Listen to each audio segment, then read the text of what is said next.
Now everyone blames me for speaking up. Please bear with me as I provide a brief backstory. Growing up, I, F27, had a childhood friend named Angie, F27, who was as close as a genuine sister. We spent entire weekends at each other's homes, celebrating family occasions together. When my parents divorced, I lived with her from the age of 6 until 18. I learned to speak some Russian because she is Russian, and she learnt some Spanish. Needless to say, her older brother and younger sister felt like family to me. During our teenage years, Angie had two male best pals. She began seeing one of them, and the other, Nico, now 29, who was also Russian, is the person I began dating when I was 17. Growing up, I struggled with a cardiac ailment. I won't bore you with the details, but I needed to take a number of medications. Starting at the age of 16, I became healthier and no longer needed to take them on a daily basis, except when my heart rate became irregular. However, when this occurred, it became exceedingly painful. My heart would cramp and I would begin to hyperventilate. All of my pals, including Nico, were aware of this, and they also understood that combining my medications with alcohol would cause me to black out. As a result, I didn't smoke or drink much while growing up. I was concerned about my health and only drank at home or in a safe environment. Here, the legal drinking age is 16, and I rarely drank anything other than wine or beer. I had sex for the first time with Nico when I was 17. 2 weeks later, while my parents were at a retreat, he came over for a date night. I had one glass of wine, but then I began experiencing health problems, which led to me taking my medication and going asleep. The next morning, I felt a little sore, but I didn't give it much thought. 2 weeks later, I informed Nico that my menstruation was late. He panicked and confessed to having sex with me while I was unconscious. We'd done it before, so he didn't think much about it. He didn't have a condom, but since I was on the pill, he assumed it was fine. He also stated that he did not come into me, but rather in a tissue. I felt violated and disgusted by myself. I didn't know how to convey it, so I merely told Angie. I was a complete wreck for a few years and couldn't have sex until 2 years later. I didn't recall any of it, but I was too embarrassed to tell my mother or anyone else. I didn't consider it rape at the time because I was too young to grasp what had happened and how I'd been assaulted. Angie assured me that everything was fine and that if I felt horrible about it, I should end our relationship. But because we were in a relationship and had sex before, I felt conflicted. I eventually broke up with him the next day. Nico and Angie were close and spent a lot of time together, so he must have cried to her about his broken heart. After a few months, I felt compelled to see him whenever I visited her. I explained that I couldn't see him, but she didn't comprehend. Eventually, the contact ended and we haven't texted or seen each other in years. I continue to follow her and her family on social media. I noticed that her brother was expecting his first child. Because I was incredibly close to her family, I replied on the Instagram post to offer my happiness. He contacted me thereafter. I had missed his wedding, but he wanted to know whether I would be interested in attending the baby shower, as we hadn't spoken in years and were formerly very close. He told me I was like his third little sister. I asked Nico if he would be attending, as Angie and he had been dating for 9 years, and he replied sure. I didn't say much, but I offered to send him a modest gift if he could give me his current address. I mentioned that I would not be attending. He kept nagging me about what occurred all those years ago and why I'm no longer in their lives. Angie told her family that I couldn't see her since she was seeing my ex, but her brother suspected more. This is when I believed I could be honest. I told him the truth about what occurred back then. While I didn't realize it at 17, I now know it was rape, and I referred to it as such. I didn't hear back from him, but Angie contacted me a few days later, furious. Nico had intended to propose at the baby shower, but Angie's brother is now opposed after learning why I stopped communicating. She informed me she loves Nico and intends to stay with him, but her brother said she is no longer a part of his life. He does not want his baby girl to be raised by a rapist's family. Since then, I've received messages from former high school acquaintances telling me that I should have ignored it and not told anyone. They claim that because I didn't speak up back then, I've lost my right to do so now, and that I'm a terrible person for causing problems. Someone's life has been damaged because of something he did as a child 10 years ago. Is it really my fault for speaking up? Comments where OP has replied. The OP responds to comments regarding her right to speak up, stating that she now realizes it was rape. But we grew up in a little town of about 5,000 people, and I'm not sure what would have happened if I had spoken up. He was 19 at the time, 2 years older, and everyone knows everything about everyone else. It would have had a significant influence back then, just as it does today. They all still reside there, and word has spread. That is why so many of our former classmates, the majority of whom still reside in the area, are contacting us. They've left me furious texts. They've known Nico their entire lives and are sticking by him. When I was 20, I moved out, and my mother departed soon after. We didn't keep in touch with most folks. It still aches my heart to receive such a violent response from people who were my entire childhood. Thank you for all of your well wishes, I sincerely appreciate it. OP, Nico ruined his own life, not mine. I recognize that he is responsible for what transpired. The pushback I'm getting is because he appears to be a different guy now, and Angie believes that what he did as a youngster shouldn't ruin his life. Angie also says it has nothing to do with her brother's daughter. I'm not sure if Nico will ever act out or do anything, but it doesn't change what happened to me. Thank you for confirming this. I can't stop feeling awful about the repercussions. While I do not want to see Nico or Angie, I am at peace with what happened to me back then. Commenter, but why are they assaulting you rather than the brother? You are not the one who objects to the marriage. To be honest, it all feels like misogyny and victim blaming. OP, I suppose since he is family and I'm the outsider who has ruined their family. I've received numerous messages from people who previously did not have my phone number. I'm blocking as many as I can, but it's difficult not to allow these remarks get to you. Commenter, NTA. They got together so quickly after the two of you split up. I can't help but think if your friend was encouraging you to abandon your relationship with Nico because she had always wanted to be with him. OP, I really don't believe that. They've known one another for years, and she broke up with her boyfriend 2 weeks before I ended my relationship with Nico. It is a small village of approximately 5,000 people. Even with pupils our age from adjacent villages, our school had just 500 students. The possibilities were extremely limited. Update, September 15, 2024. First and foremost, I'm grateful to everyone who took the time to read my tale and leave comments. I read over every comment and attempted to respond to as many as possible. It offered me a glimmer of hope for compassion toward rape victims, as well as the confidence to resist the hostility I faced. Mental update. Reading all of the letters justifying my decision to speak up made me realize how insecure I was about what I was permitted to do and how much I was trying to make things right for people other than myself. This notably applied to Nico and Angie. All of you are correct. If Nico had truly changed, he would have apologized, reached out, or attempted to make amends in some way, either when word reached him from his brother-in-law or earlier in his life. Angie, my former best friend, should have felt sympathy if she respected me as a person or the time we spent together. Her reactions taught me not to hesitate in my actions. I began going to therapy at the age of 21 and felt I had moved on from the rape as much as possible, but I realized how humiliated I am almost 10 years later for an act that was completely out of my control. I was embarrassed to speak up back then, and I was frightened that the people around me might react differently.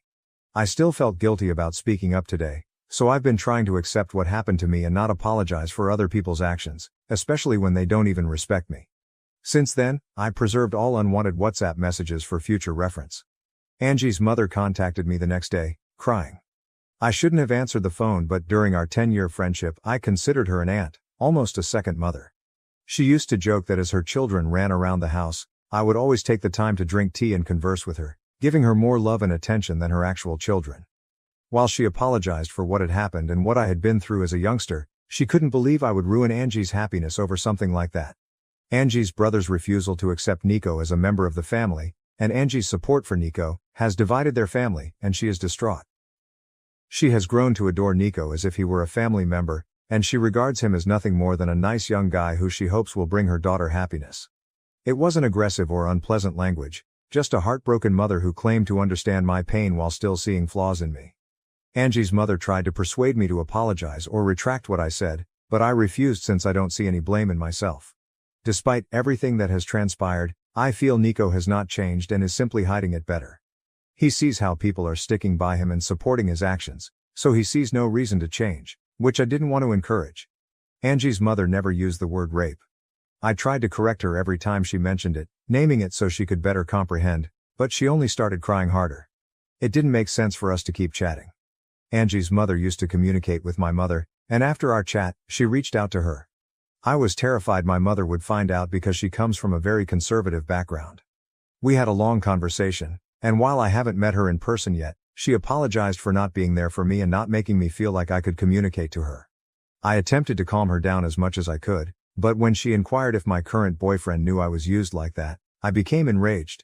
She was afraid my partner would abandon me if he found out, meaning that what had transpired made me less valuable or appealing.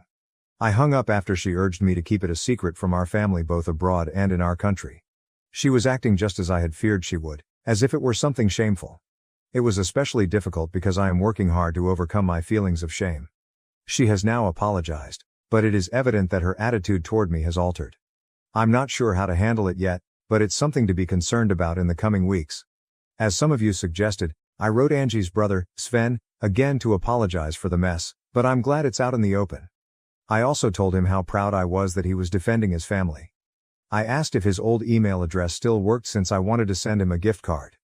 He did not react, but I received a message from his wife 2 days ago. She thanked me for coming out and notifying them about Nico. Apparently, there were a couple times that made her uncomfortable. Some jokes Nico told, and in retrospect, she understands why. Sven allegedly notified her as soon as he received my initial SMS, and they have both since seen Angie but not Nico. She refuses to remain in the same room or house with him, as does their unborn daughter.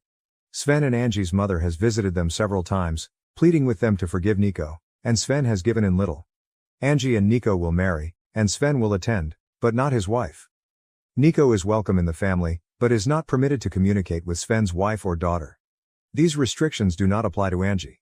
Sven has been suffering while attempting to assuage his mother's concerns, and he is unable to take a position and cut them out totally.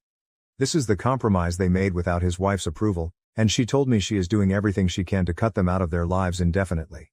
She wants to be closer to her family as well, and she believes this is the perfect opportunity, but she is unsure if she can follow through. His wife apologized profusely for all of the problems I've had, and it's been a difficult situation for them. Sven understands that it is not my fault, but he prefers not to communicate. It's difficult for him to speak with or see my name because, while he knows I'm not the guilty party, I was the bearer of terrible news, and he sees me as the beginning of all this drama. She told me several times that neither she nor Sven think I'm the evil guy, they're just fatigued from everything, and it's been incredibly difficult on them. That is all that has transpired thus far. I'm frustrated with how everything came to be. Nico appears to be going about his business without regard for the consequences. I didn't want him to suffer, but I guess part of me wanted an apology for all the pain I had endured. Now I have to deal with my mother's changed, ashamed opinion of me. Even though I'm relieved that it's all over, it's difficult for me to stick to my decisions. Throughout this journey, my spouse and best friend have both provided a shoulder to cry on. My best friend has been outraged for me and I'm delighted to have both of them by my side. Right now I'm simply emotionally spent, but I'm sure it will improve after a few weeks. My wife is delusional, believing she is pregnant with twins despite negative tests. She also thinks I am going to abandon her and our children. This is all over the place. I really need help. My wife and I, M42, have been married for 2 years together for 15. All this time we had either not decided to have kids or had problems getting pregnant. After some medical testing we found out that it was near impossible to get pregnant due to some medical issues with her.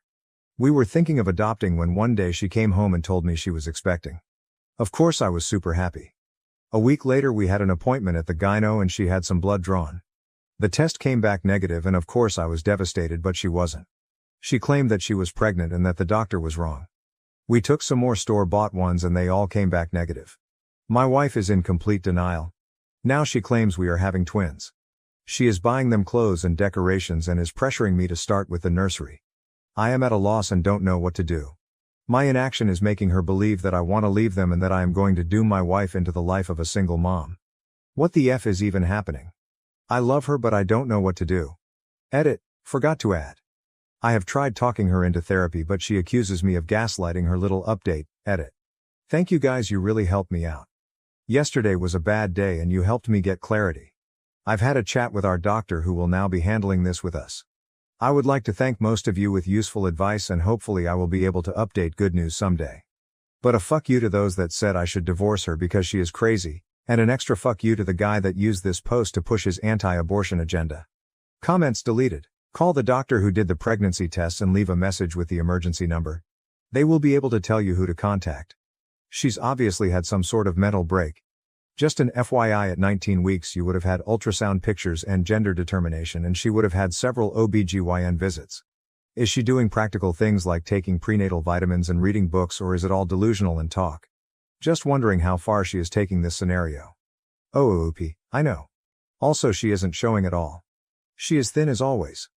Yes, she says that she can't lift heavy things, says she has pregnancy cravings, she buys clothes for the twins, she is even planning to take paid time off from work for when the babies are here. Deleted. This is really frightening. Like those stories of people taking babies from a pregnant woman. You need to get her help ASAP. Was she all of a sudden 19 weeks, or has this been going on a while? What spurred her into thinking she was initially pregnant? Have you seen her have her period at this time so you can point out the obvious? OOP, she claimed she was pregnant about a few weeks ago. But as of Friday she says she entered her 19th week. I really don't know what brought her to think that so-called pizza. Oh dude. She's going through something very, very serious. You need to contact a therapist. Like turn off Reddit right now and contact one. She's having delusional thoughts. Her preoccupation with pregnancy and her sadness have overcome her. This is way beyond Reddit's pay grade. Good luck. OOP. I have tried talking her into therapy and she shuts down 100% and accuses me of gaslighting her panda jinx. This sounds like it could be a pseudo-pregnancy. I learned about this in our OBGYN basic science portion of med school. Never saw it mentioned again outside our textbook, but it's a very real psychological phenomena. It can happen in animals too. Usually an ultrasound to show that the uterus is empty is curative. Devastating but curative. She needs help from an OBGYN and a psychiatrist. You're probably going to need to start with an OBGYN because she'll be in denial about it being a psych issue but would go to an OBGYN for her pregnancy. Give the OBGYN a heads up before the appointment about what you're dealing with and they can help with a plan to put a psych consult in motion. Involuntary if need be, but again, the ultrasound could shake her back. You should know that she'll mourn the loss, likely as if it was a real loss of twins. Good luck OP. Update. 7 days later. I called up our primary doctor and told him about the problem.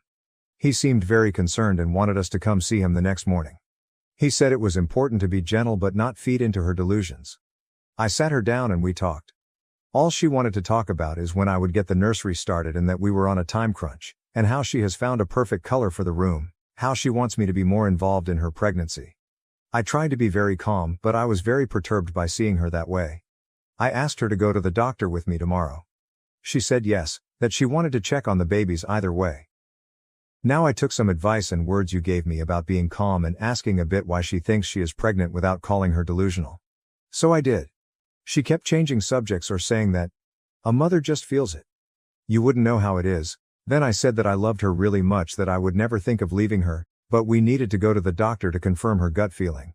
She got very agitated and was crying, telling me that if I wanted to leave her I should simply leave, but I shouldn't call her a liar.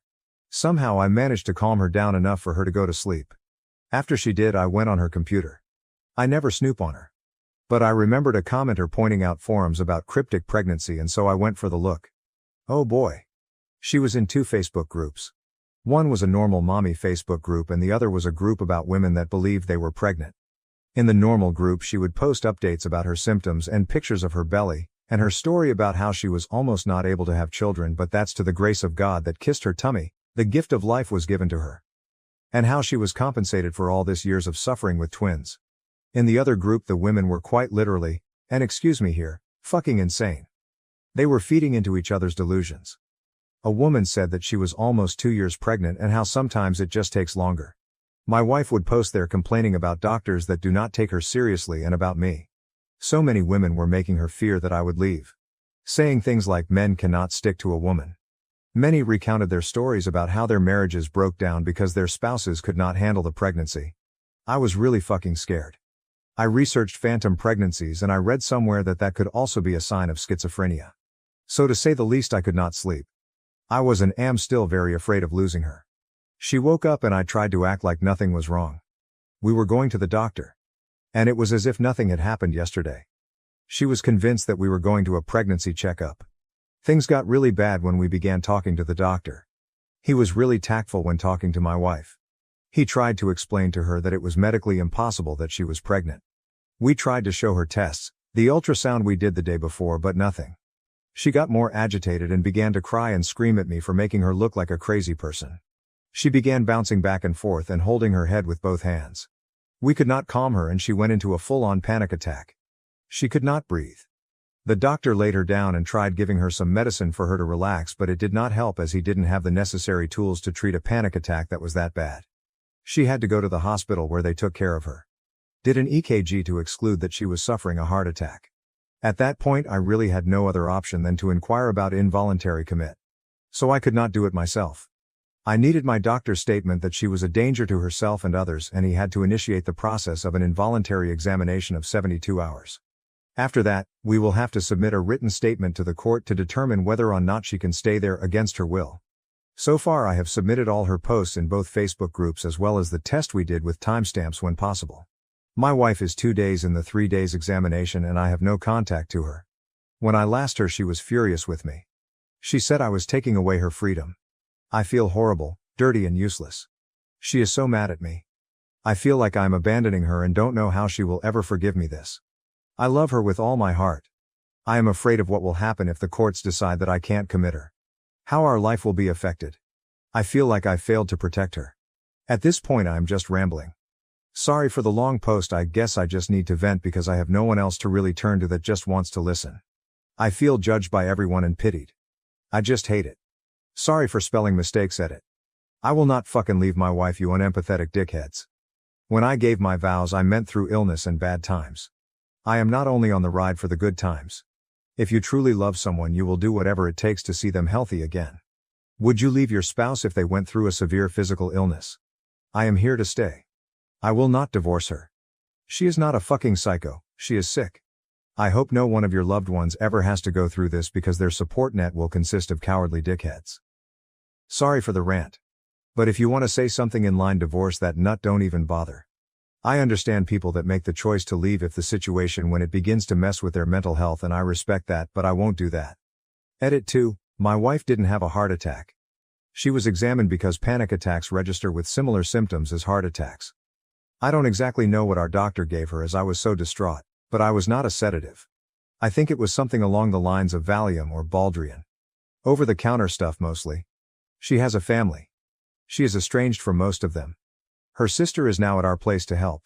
Also refrain from such stupid comments like, I'll bet she will leave, bro. She is crazy, how did you marry her? Because they are not helpful at all. Especially the bets that are going on that my wife will leave me once she gets better. Just seems like you want me to divorce. Get a life. Comments, deleted. I used to work in the involuntary commitment system. Everyone is upset with their loved ones when they get committed. Everyone. And it's a normal thing for family members and partners to feel a ton of guilt. But your wife needs help. You took the steps to get her that help even though it was scary. You will not regret this. Hoping 1357911 I had to involuntarily commit my husband. He has PTSD and I got a phone call at work 40 minutes away in a different county saying that he loved me and that I shouldn't feel bad. I had to call 911 bawling my eyes out knowing he was having a bad week and then call the emergency line for the county he was in. They connect you to the nearest one. When the police broke the door down he was in the bathroom. He hid the razor before he came out. He was so mad at me. He hated me. He wanted a divorce. He never wanted to see me again. And to be honest I was pretty angry too, not because of his mental illness but because I felt so helpless. I want to say after a week of the adjusted meds. He called apologizing. He told me how thankful he was that I had called. He was thankful that I didn't budge on him being committed. He was thankful that he had someone who knew him well enough to know that he wasn't manipulating me. He had been pushing me away, which is a sign or being suicidal, and we had been fighting a lot because of it. You did the right thing, OP. You definitely have done the right thing for her well-being no matter how angry she is now. She'll see it one day. Queen Moogle, dude, what you did is so incredibly fucking hard. But it was the right decision. You tried everything. Doctors, kindness, everything. This is not a normal don't snoop in your partner's stuff circumstance. Your wife is having an actual legitimate health crisis. She cannot act in her own best interest right now, but god damn it you can, and you did. It may take a long ass time for both of you to see it completely, but she needed immediate and intensive psychiatric treatment. Everything matcha. Yup, we are so proud of you, OP, for doing something so hard for your wife. She may resent you now, but when she gets better she'll understand. She cannot comprehend that what you are doing is saving her. We are all rooting for you and your wife's recovery, OP. Hang in there. Update, 8 months later. Hi guys, it's me again. We have a lot of time on our hands, so I thought why not update the community that helped me. Even if it was just to let me know that I could vent. I don't even know how much time has passed, but I am very happy to say that things are working out. I have my wife's permission to share this with you all, and she is even telling me to greet you. After being in the 72-hour stay, it was determined that she had to stay there. My wife was pissed for the first few weeks. It was a devastating time. But time and therapy heals all wounds. Slowly I was allowed to come visit. And every day I went I saw a bit more of the person I loved. There were setbacks along the way and I had to watch a lot what I said and did. For example, the first few weeks she wouldn't tolerate touch or something like that. Our trust had to be regained slowly. From both parts. We put so much work in. And even now that she is back home, and has been for a while, we sometimes have bad days where it is difficult for my wife to get out of bed or where I am suspicious of her getting back into that state. But at the end of the day I'm happy. We go to counseling together and we are on individual therapy as well. Especially because due to the stress I developed a form of anxiety. But every day it's a bit better. I have discovered new sides of my wife, like the new hobby that she has of making resin jewelry and decorations. Even our quarantine time has been quite peaceful. We still have remote therapy and everything.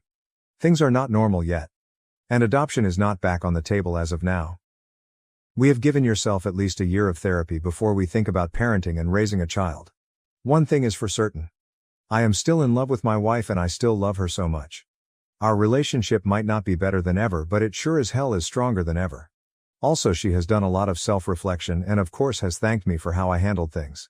She is lovely. We are happy. Comments would it? Did you ever get a definitive cause from the doctors?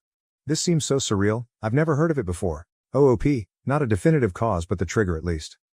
7 Orange Files. This is wonderful news. I remember your story. It was terrifying. Full marks for supporting her. Sick and tired. Good on you for helping your wife get the help she needs. That was a terrible experience but you really stepped up. Even if things aren't perfect, you've both come a long way. I'm so happy for you. Minok 33. Good to hear things are looking up and you won't be considering adopting in the near future. Matter of fact, it might be a good time to use some of those therapy sessions to start preparing yourselves for the likely possibility that you won't ever be able to adopt. Agencies have to say that an applicant's mental history isn't an automatic deal killer, but in reality it often is. They simply can't risk adopting out children to people suffering from such extreme mental illness that involuntary stays were required. It's all but a guarantee that they'd never allow children to be placed under your wife's care. Your mental health history is part of the background check and red flags like involuntary holds will often exclude you from adopting. They'll still have you go through the whole process and pretend like you have a chance, but reality is you probably won't be eligible. They just can't risk putting children in the care of people with a history of mental illnesses. My boyfriend's ex sent him nude pictures, so I confronted him and found out he had been cheating throughout our entire relationship. It's finally gaining some traction. I won't name the podcast because of privacy concerns and the fact that I appear in some of the episodes. He's far from famous, but he's gaining recognition. I used to be the major co-host, but I've been too busy with work lately to be really active on the podcast. Obviously, you cannot have a podcast with just one person. It would be dull. So Isaac informed me that he had found someone to be a more consistent co-host when I was unavailable. I told him that was fantastic and inquired who it was. He told me her name was Abigail and even provided me her Instagram. It didn't appear that he was hiding anything, so everything seemed okay. About a week later, we were having dinner with our friend group when Isaac's best friend Josh commented in front of everyone that he was astonished by how fine I was with Isaac working with his ex-fling. Let's just say my reaction was polar opposite of cool. I was more outraged that Isaac had lied to me than anything else. Why would he feel compelled to lie about something like that? I like to think of myself as quite laid back about these things. Would I felt awkward?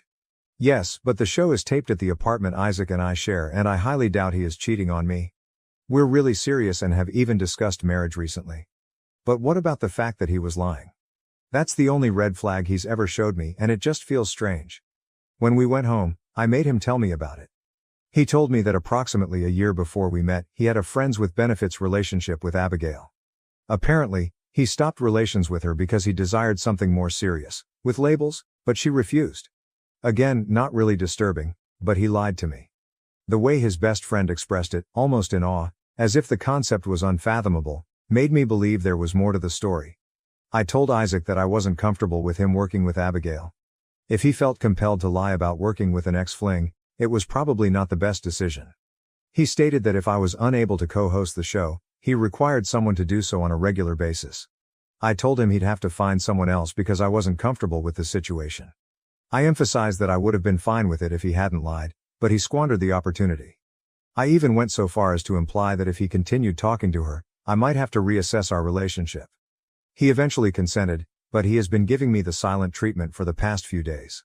Our friends are aware of what occurred as a result of the mid-dinner announcement. They're split 50-50. Some of my friends suggest I should give him a break because he didn't mean to lie and didn't want to harm my feelings. They insist that Isaac is a decent person. But now I have a very horrible feeling about it. I'm scared that I overreacted. Other things like this have happened previously, now that I think about it, but so many of our friends believe I'm overreacting to a minor mistake. I believe they might be correct. Small things like this have happened before, but the truth is that I adore Isaac. I am willing to keep trying for him, but I can't get rid of this bad feeling in my gut. My friends suggest I should keep talking to him about it, but I have no idea what to say at this point. I urgently need some guidance. Edit. For those who are rushing to break up, I'd want to clarify that I genuinely like this man. We have been dating for 4 years. We have a child. Well, I'm kidding. She's a cat. I recognize that terminating things may be the only option, but right now I'd like to focus on advice rather than hearing how I should end things. Isaac has been with me through one of the most difficult times in my life, the loss of my sister. He is strong, kind, and in the best possible way an airhead. If we have to break up, we'll alter gears, but right now all I need is some brutal honesty and advice on what to speak to him. Edit. He does have another job because we can't live on my income and the show alone. He works today, while I work evening. I'll only have an hour to speak with him, and I want it to be a long conversation. So I'll wait till I'm off on Friday. I'm not sure what I'll say yet, but I will figure it out. Thank you for all of your responses, and I will keep you updated. Update 1, August 3, 2024. I hope this reaches everyone who watched and commented on my post. First and foremost, I'd like to thank everyone who helped me think of things to ask him. I can't thank you enough. I was diagnosed with acute anxiety when I was 10 years old. I spent the entire morning pacing and had a little anxiety attack before speaking with him. Normally, things like this would make me cry, no matter how big or small, but I'm happy to say I stood my ground. He gave me coffee this morning, as he almost always does. He has been chatting to me more lately, yet there is still this strange barrier between us. He kissed my forehead and we had breakfast together. He told me about job, and everything felt so right. But deep down, I knew that nagging feeling wouldn't go away unless I talked about Abigail.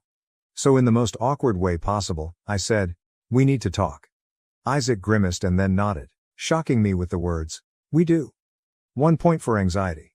We talked for around 2 hours. I will recap our chat.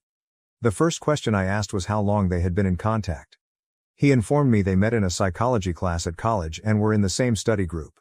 This piled up, as I know he's still connected to that group. Some of the guys, including Josh, are his best pals.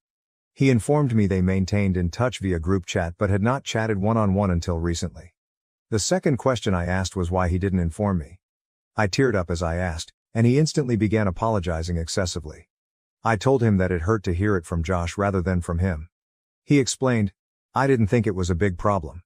I realize it's foolish, but I didn't think about it." He stated that they aren't close friends and she merely seemed like a nice alternative for me until I could get back to being active on the program. I asked him why he chose her. He added that he wanted to cover more issues about college life, classes, and study strategies, and she was a good fit because she was a part of his life at the time. He told me that he loves me and did not mean to hurt me. He stated that he knew it would make me uncomfortable, which is why he did not inform me. He was worried about my worry. I became upset and informed him that it was not his decision. He agreed, apologized, and promised not to do it again. He also stated that Abigail will no longer be a part of the program, and that he did not want to make me uncomfortable on purpose. I agreed, claiming I did not want her on the podcast. Then the tables turned. Just as I thought everything was good, he said something unexpected. "There's something else. She sent me nudes." What the, __. I felt my heart shatter a little and wondered how he replied.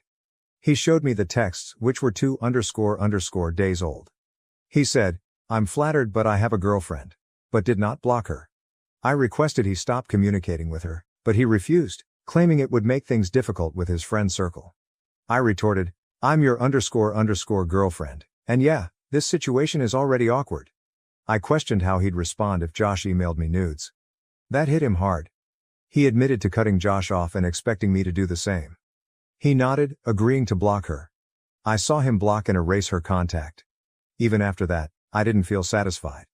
He saw the mails 2 days earlier but did not notify me. That was my breaking point. I responded, maybe honesty isn't as important to you as it is to me, but if one of your friends sent me nudes, I would tell you within minutes. I kept going, eventually breaking down in tears, and he began to cry too. He kept apologizing and explaining that he hadn't brought it up with me because he believed I was avoiding him. And he wanted to wait until he knew I was prepared to talk. This seemed like, since he was giving me the silent treatment. In my previous post, I stated that I was not considering breaking up, but now I am unsure. I understand that this was not the update you were hoping for, but I assure you that there will be another. I told him I needed some space. I'm a person who rarely sets limits until I'm extremely offended. He apologized and attempted to hold me, but I moved away. I'm writing from my best friend's apartment, where I'm spending the night. I told Isaac we might chat again in a few days, but for now I needed to think things through. The truth is, he cried when I mentioned ending things. Isaac never cries. The only time I've seen him cry in our 4-year relationship was when his mother died. I know he loves me, but I feel lied to. Maybe I'm overreacting, but right now I feel betrayed. I apologize and I understand this was not the update you were hoping for, but thank you to everyone. If you want to give me some advice, please do so. I'm not sure where to go next and still have questions for him. I'm also comfortable with addressing inquiries, and I'll try to keep you updated if anything else happens, good or bad. And in case you were wondering, yes, I did bring our cat with me. Update 2, August 27, 2024. I apologize for the extended time between posts. A lot has happened, and I honestly don't know where to begin, but I'll start with this. We split up. I ended up contacting Abigail. Some commentators thought it was clever, so I reached out to her on Instagram and asked for her side of the story. She didn't know who I was at first. She then seemed astonished that I had contacted her. She recognized me based on what Isaac had told her, but he said we began dating last month, not 4 years ago. This knowledge baffled me, and I wanted to know more. We met for coffee and she told me they'd been hooking up every now and then. In her words, perhaps once or twice every 6 months for years. She burst into tears and hugged me, admitting that she had no idea I'd been his girlfriend for so long. Apparently, their FWB relationship had never ended, and he had been cheating on me throughout our time together. She assured me that they were secure and that I shouldn't be concerned, but to be honest, I kind of blanked. I was with this dude for 4 years. I do not blame her in the slightest. I believe she wishes to maintain contact, but it is currently too painful to speak with her. It's not her fault, it's entirely Isaac's, but I simply can't deal with anything remotely related to him right now. I'm not sure if Josh was aware of this, but if he was, I doubt he would have mentioned it at dinner that night. I apologize for the lengthy delay in providing this update. I broke up with Isaac via text, classy, I know, and informed him that my closest friend would come by to retrieve his belongings. I also brought our cat and mentioned that I wanted to keep her. He fought the separation, claiming that couples therapy could help, but I told him that 4 years of deceit could not be fixed.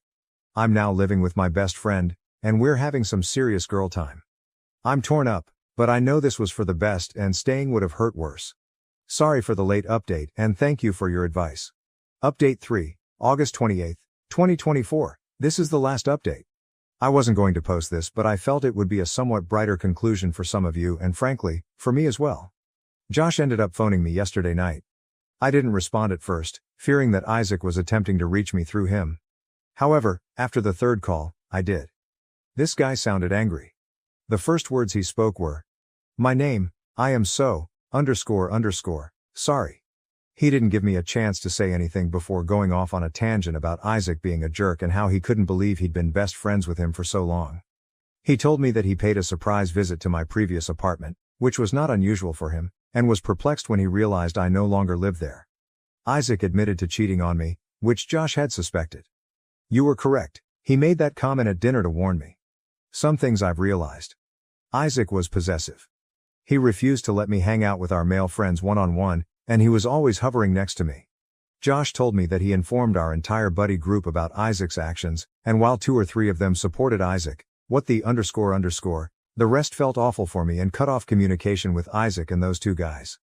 Josh informed me that if I needed anything, he'd be there for me, and he apologized again, saying he should have told me sooner when he spotted the indications but never imagined Isaac had been cheating for so long. So sure, I suppose I could do another update if something significant happens, but this is where I am. Relevant comments where the OP has responded, what made Josh suspect cheating? OP, last year I was away for a week with some pals to go camping. He apparently made one of his customary stops to check if Isaac wanted to hang out, but Isaac refused to answer the door. Josh believed he heard a female voice and other noises. Isaac ended up telling him I was on the phone with him, which is false because I had no service during the entire camping trip. When asked to hook up with Josh, the OP said, I already said this to a reply up there, but Josh is the last person I want to see right now. Frankly, I do not wish to date anyone. I just found out that the man I wanted to marry has been cheating on me throughout our relationship. I'm probably not going back into the dating pool for at least a year, and I prefer a strong emotional connection before sleeping with someone.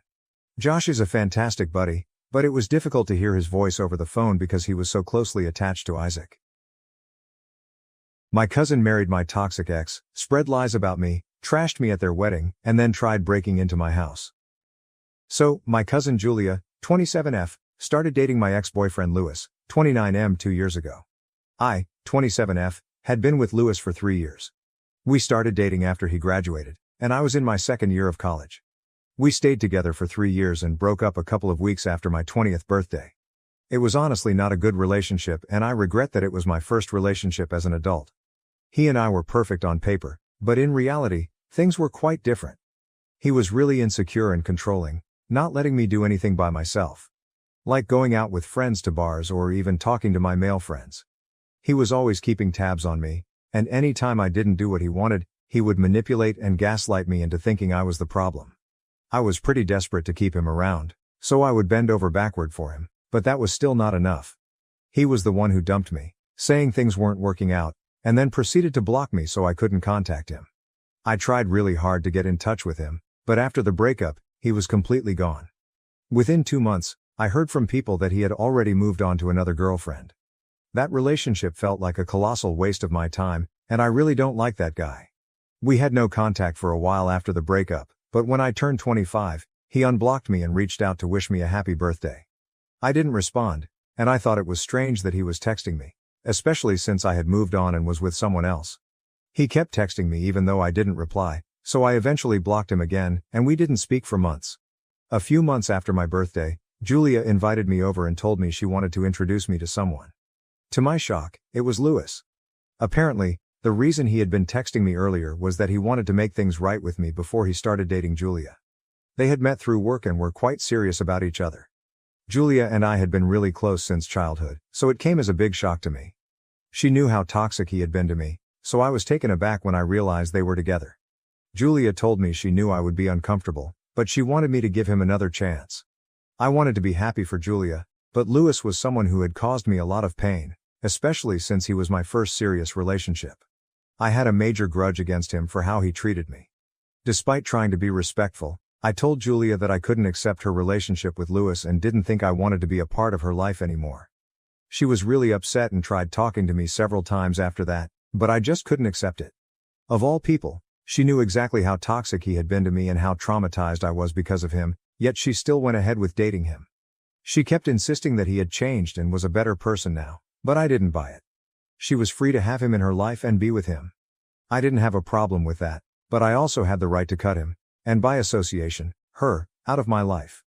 It was very simple for me, though obviously really hard as well, since Julia and I were really good friends in addition to being cousins. But it was something I absolutely had to do for my own sake, and I did it. After she told me that she had started dating Louis, I stopped speaking to her. For the past 2 years, we have been cold to each other. Once she realized that I wasn't going to talk to her, she started acting distant with me too, and I don't blame her for that. We would meet at events and simply ignore each other. Whereas we used to be the cousins who stuck together and gossiped about everyone else, things were different now. I was honestly okay with that. Everybody has their own life and the freedom to do as they please, so I didn't have a problem with her, I just didn't want to speak to her anymore. That was it from my side, but I guess she took it personally and wanted to get back at me or something. So she took it upon herself to start talking crap about me to other family members and ruin my image, which I didn't think was necessary at all because I would never do that to her. I had never done that to her, even though we weren't getting along. For the past year, she had been telling everyone that I was the reason for my breakup with Louis and claiming I had no morals or ethics. She and Lewis had been spreading rumors, saying that I would flirt with other guys right in front of him. And that was the real reason he became possessive and controlling. They made it sound like I was the flirt, and that's why he got insecure, but it couldn't have been further from the truth. It was actually the other way around. He was the one who would be overly friendly with other women and expected me to be fine with it, but didn't like it when I had male friends, even though I kept those relationships completely platonic. He constantly manipulated and gaslighted me into cutting people out of my life. I found their attempts to ruin my reputation among my own family members very offensive, but I was too busy with my life to care about the rumors they were spreading. It wasn't like anyone actually believed them, so I was fine with it. I didn't respond or react, as I knew that would give them exactly what they wanted, a reaction. I was also aware that putting an end to this would be easy for me. All I had to do was talk to my aunt and she would take care of it. Even though I was no longer close with Julia, I was still close with her mother, who happened to be a federal court judge. I knew she would do the right thing. She's my dad's older sister, and everyone knows she has a spine of steel.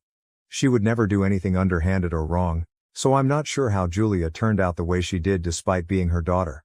One conversation with my aunt would put an end to all of this, but I knew that Julia would suffer as a consequence, since she was financially dependent on her mother. She had recently started her own jewelry line, but from what I heard it wasn't doing too well. I didn't want to bother my aunt with such petty things, and I knew I was strong enough to handle it on my own. I wanted to let this go on and see what kind of ridiculous rumors they would come up with, because either way, my other cousins were still coming up to me and telling me what Julia had been saying behind my back. It was amusing to me, almost a form of entertainment. Then, 6 months ago, they got engaged and announced their wedding date. Soon after, my parents received an invitation, but I didn't and I was fine with it. I didn't expect to be invited to the wedding anyway. I don't think I would have wanted to attend even if I'd been invited, given everything that had happened between Julia and me, let alone between me and Lewis. The wedding took place 3 days ago and it was just another day for me, so I wasn't concerned about what was going on there. But after a certain point, my phone started flooding with texts from family members, all harping on about some speech that Lewis and Julia had made at the wedding. I was confused until my parents called and told me they needed to talk. They were the ones who finally explained what had happened and I lost my temper. Apparently, they had taken the opportunity at the wedding to make a horrible speech about me, spreading as many nasty rumors as they could. They wanted to turn the entire family against me. I guess they might have succeeded if I hadn't had any evidence against them in my arsenal. Julia and Lewis were clever enough not to mention me by name, but they kept referring to a certain ex-girlfriend, who wasn't at the wedding, which obviously meant me. Who else could it have been? They repeated all the rumors they had tried to spread about me before, saying I was a flirt and, apparently, a gold digger too. They claimed I would rely on Lewis for money and expect him to pay for everything, all because I was just a college student and couldn't be wasteful. So I supposedly demanded that he take care of me financially. None of this was true. I always made a point to split everything on our dates and never expected him to pay for anything, let alone demand it. But the most horrible accusation they made by far was claiming that I had cheated on him, which was supposedly what ended the relationship. Then at the wedding, they said they were glad I was out of their lives and not at the wedding, as they didn't want such a negative influence around. They even gave the family an ultimatum, saying from now on they could either invite me to family events or invite them, but if I were present they wouldn't attend. After that, the texts kept flooding my phone, but I only learned the full story from my parents, and I was majorly pissed. I thanked my parents for what they had done, as they had left the wedding immediately after the speech because they couldn't stand Julia going to such lengths. They also told me that my aunt, Julia's mother, was perplexed by what was going on and had spoken to them, asking if what Julia had claimed in her speech was true. It seemed very out of character for me, and she was right. I hadn't done anything Julia accused me of, and my aunt was correct to doubt her daughter's truthfulness. After learning what they had said about me in their wedding speech, I decided to go all out. I dug up old screenshots from the past to prove they were lying. It took a lot of digging, and I had to scroll for several minutes to find the part I was looking for. Thankfully, after a long time, I was able to find the screenshots of the chat between me and Lewis from around the time we were breaking up. Thankfully, after a really long time, I was able to find the screenshots of the chat between me and my ex that I'd been looking for. These were from around the time when we were breaking up and he had been particularly toxic and vicious. At that point, he had said a lot of nasty things to me, like how he wished he had never started dating me, and how he had wasted 3 years of his life with me when he had the option to be with other people, as many women had expressed interest in him. He even said that now he could finally go out with other people. There was no mention of cheating, and I'm pretty sure if I had cheated on him, He wouldn't have let it go so easily. I scrolled even further back and found more chats where he was being toxic towards me. Then, I went ahead and posted it all online without any explanation or caption, because I knew those chats would speak for themselves. And they did. After I posted the screenshots, people started texting me and commenting on the post, saying they knew the rumors weren't true because it seemed so out of character for me. Everyone had known me since I was a child, and I wasn't the kind of person to do such things. Those screenshots proved that they were lying, and knowing that my family was on my side was all I needed. In fact, several people contacted me to say they had left the wedding because of the things Julia and Louis had said about me. While Julia and Louis had hoped to turn people against me, their speech backfired horribly, and no one was on their side anymore. Worst of all, not even my aunt was on their side anymore, which was a huge blow for them. They contacted me the night of the wedding, literally begging for forgiveness. Apparently, after seeing the screenshots I had posted, my aunt had spoken to them and expressed how disappointed she was. Julia had been so dishonest and had tried to ruin my reputation simply because she couldn't stand that I had cut her off for dating my ex-boyfriend. Most of the wedding guests had already left because of the drama, and my aunt told Julia she was deeply upset and disappointed in her behavior. She expected better from her daughter. My aunt even said that until Julia apologized to me and I forgave her, she would cut the two of them out of her life as well. Then she left, despite Julia's desperate attempts to convince her not to. Julia had been financially dependent on her mother for quite some time, and she had even been planning to shut down her business to take a break, which meant she would need her mother's support even more. But since my aunt had decided to cut her off, things were not going according to plan, and Julia was really worried about her future. That's why she and Louis contacted me, wanting me to forgive them, take down the post, and speak to my aunt about the situation. I was still really upset about everything that had happened, so I refused to do any of that and blocked both of them. Since then, they have been trying desperately to contact me and get me to change my mind, and now I'm really confused about what I should do. My aunt is an upright woman, and we have spoken. She contacted me the day after the wedding to apologize for what Julia had done, but I told her I didn't want my relationship with Julia to affect our relationship. I hadn't let it happen in the past, and I still wouldn't let it happen now. So it's all cool between us, and I know for a fact that if I speak to my aunt I can make things right for Julia. But I personally feel like I don't really need to. She is a full-grown adult woman, and she should be able to sort things out for herself and face the consequences of her actions. However, I also feel like a jerk knowing that I can help her and am choosing not to. I'm just kind of conflicted about what to do right now. So please help me out, AITA, for not speaking to my aunt and convincing her to forgive my cousin after she made a horrible speech at her wedding with my ex-boyfriend about me. Update 1. Hello. First of all, thank you so much for all the comments and support. Before I get into the update, I just want to clear something up. My parents attended the wedding, like a lot of other family members, because they are part of the older generation in our family. They weren't exactly aware of the rumors being spread about me. Louis and Julia were mostly talking to our cousins and relatives in the same generation as us, around the same age. They kept the older folks out of it, so my parents had absolutely no idea what was being said about me. They attended the wedding out of respect for my aunt, even though they were vaguely aware that there was some bad blood between Julia and me after she started dating Louis. I had not said anything to my parents or complained to them on purpose, just as I hadn't mentioned anything to my aunt because I didn't want to drag them or involve them in such petty things. I thought I was above all of that, but clearly, Julia and Louis were not. Anyway, the point is, my parents didn't know, and that's why they attended the wedding. So, there's no need for anyone to question them or blame them. As soon as they and some of the older family members found out what was being said about me at the wedding, they chose to leave and are no longer on speaking terms with Julia or Louis. So it's all fine now, and I hope that's clear. Now moving on. It's been 1 week since the wedding, and I blocked both Louis and Julia so they couldn't contact me. But that hasn't stopped them from trying.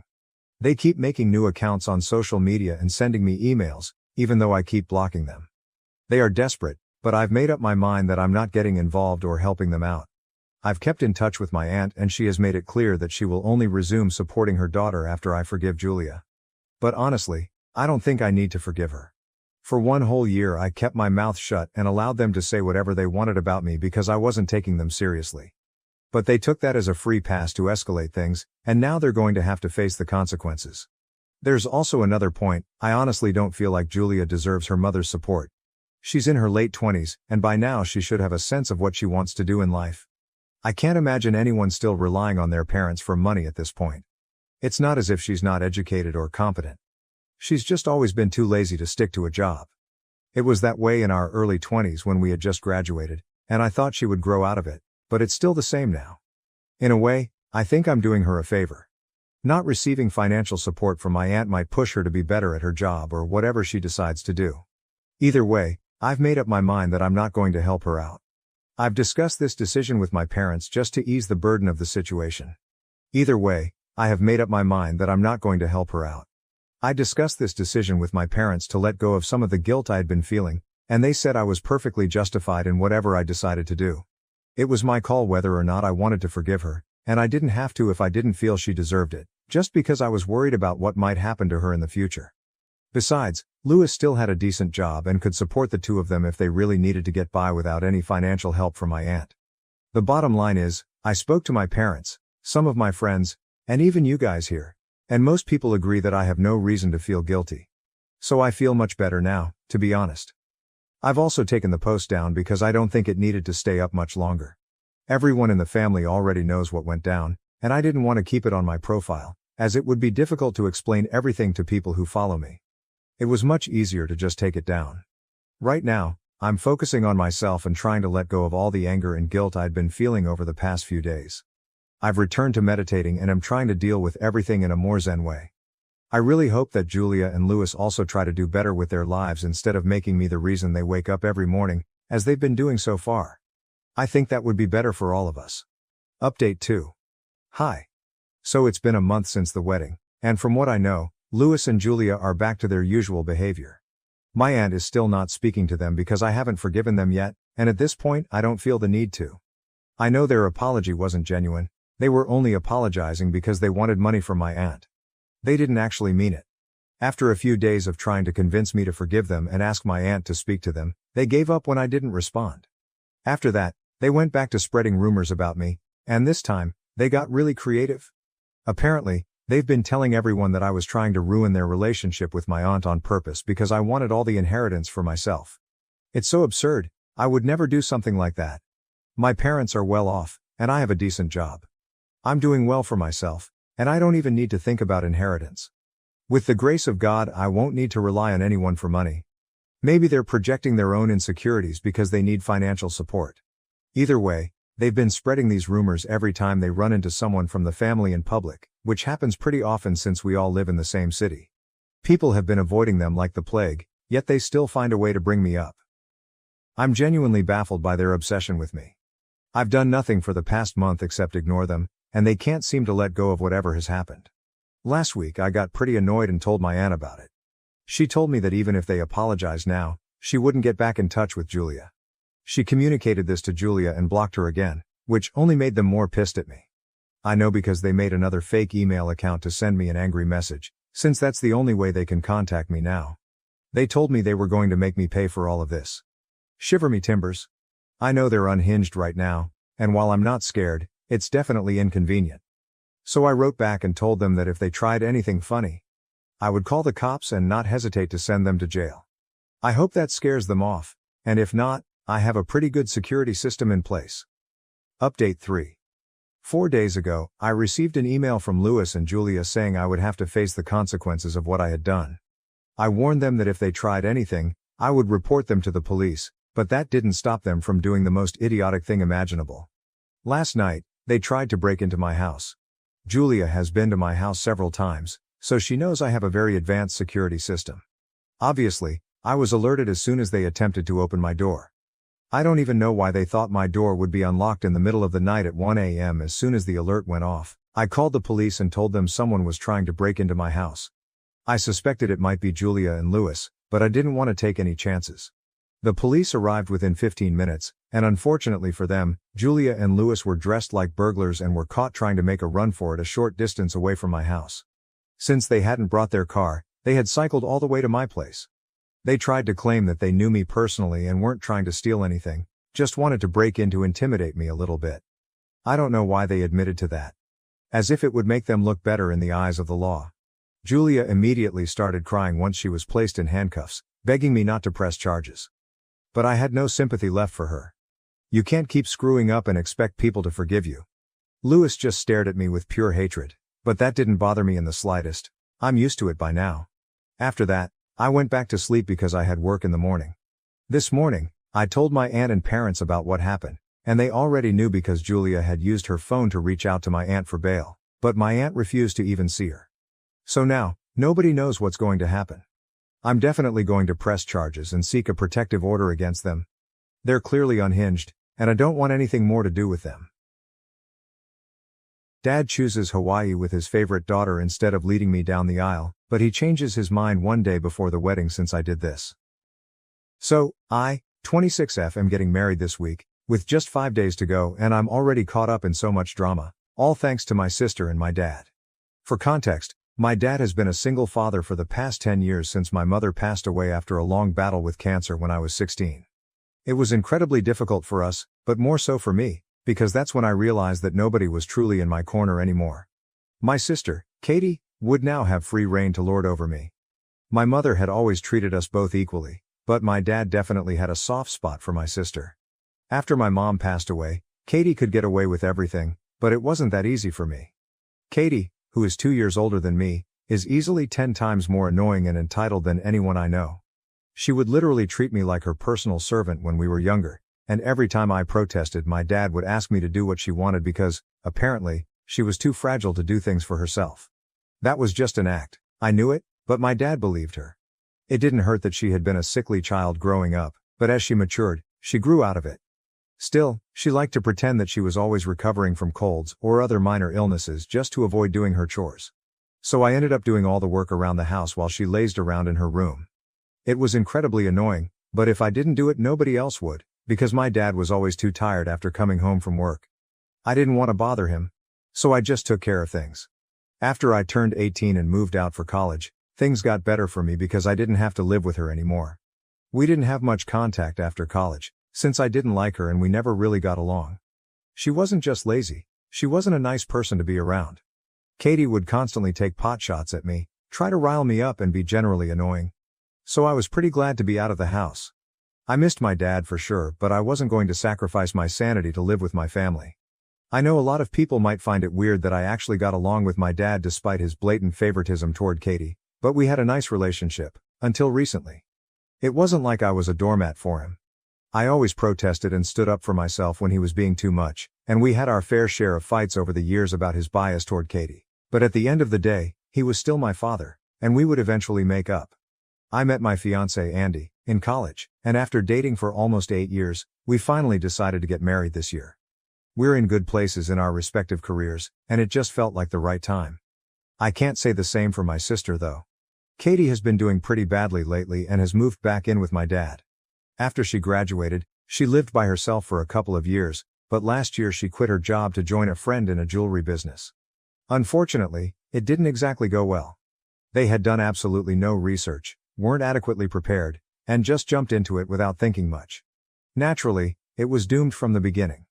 Not only did they burn through all the investment money that they had mostly raised from family and friends, but they were also not able to get any substantial amount out of the business. Katie had already quit her job, and after the business flopped, she had to shut it down. Since then, she has been unemployed. It's been almost 6 months, and she hasn't even bothered to start looking for another job, so she's completely relying on my dad. He was planning on retiring in a couple of years, but now I don't think that's feasible anymore, as he's supporting her. This is just one of the things we've recently fought about because I think he needs to tell her to get up and find a job. She can't just rely on her aging dad for the rest of her life and mope around because of one failed business venture. She needs to get out there and do something with her life. But my dad says she just needs some time to get over things and deal with this emotionally before committing to anything else. We have very opposing views on this topic, so we try not to talk about it as it will only lead to a fight. Besides, I got engaged just a couple of weeks after she had to shut down her business, and my dad thinks that's another reason she's so upset. Even her younger sister is doing so well in life while she can't even bring herself to get out of bed most days. I know for a fact that she's jealous of me right now because she makes sure to put it out on social media, pretending that everything awful in the world is happening to her just for attention. Every time someone responds to her posts, which definitely seem like a cry for help, she brings up how I'm doing so great and how she deserves all the success, not me. Apparently, I got it because I'm willing to manipulate and step on people to get ahead. I obviously don't do that. I am where I am because of my hard work and efforts, and she is where she is because she likes to play the victim, even though she's responsible for most of the bad things happening to her. Well, except for one. About 3 weeks ago her cat passed away after almost 15 years. She had that cat for a really long time, and she was extremely attached to it. Naturally, when that happened, she was racked with grief, and my dad told me things were so bad that I actually started feeling bad for her. I'm not going to lie, I wanted to reach out and give her my condolences, but I didn't want to seem fake, so I just told my dad to convey my message. She had already been pretty depressed, and when her cat passed away she refused to eat for days. My dad had to literally beg her to get out of bed and try to survive. It was really pathetic, and I felt bad for both of them, but I was busy with wedding preparations since there were just a couple of weeks to go until the big day.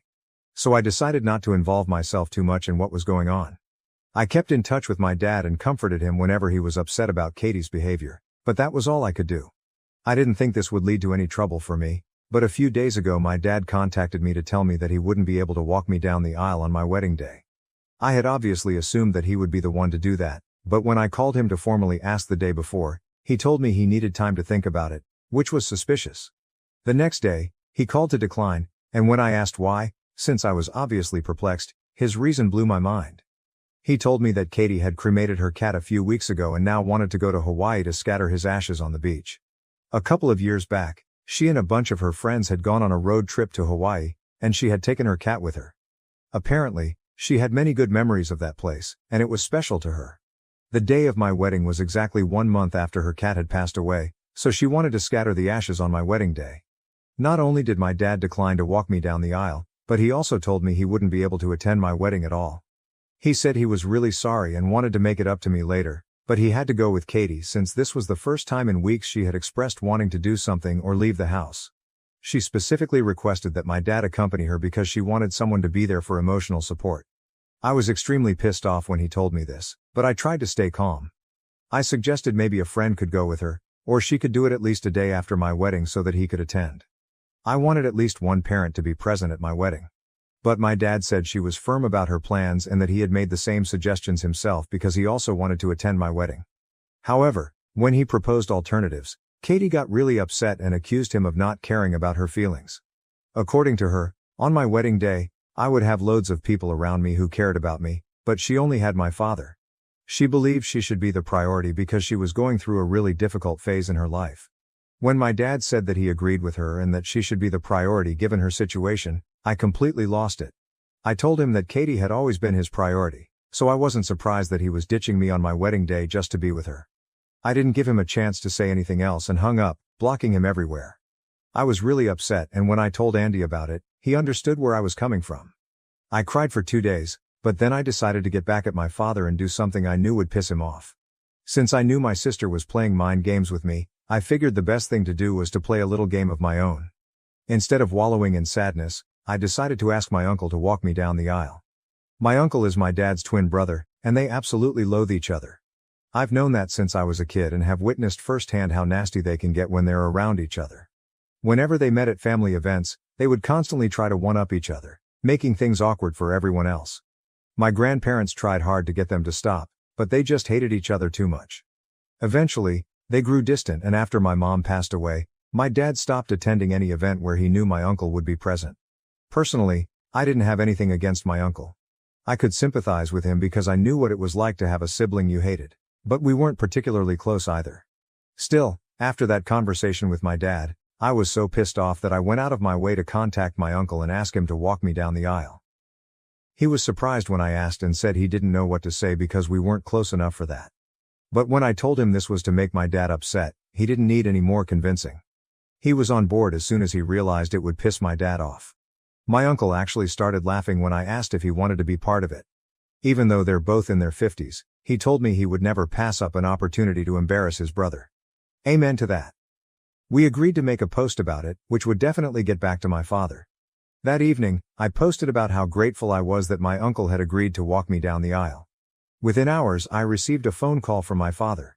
I had unblocked him for this purpose, and as soon as he reached out, he told me he was very upset that I would even consider talking to my uncle, let alone replace him with that man of all people. He told me that he would convince Katie to delay the scattering of the ashes, but now all I had to do was agree to let him walk me down the aisle. He said it would be very embarrassing and insulting for him to have my uncle walk me down when he was still well and alive.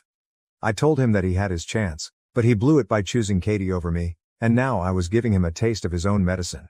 He got really upset and said that I was being petty and immature, and I agreed. I told him I was being petty and immature, which only upset him more. By the end of the phone call, he was in tears, saying that he never expected me to act like this just because he was trying to be there for my depressed sister, who had it a lot harder than I did right now. He said I had no empathy and was being pure evil because my sister had lost everything, and I couldn't even let her have our dad for one day. Now, I feel like what I did might have been insensitive because he was right about my sister having lost everything.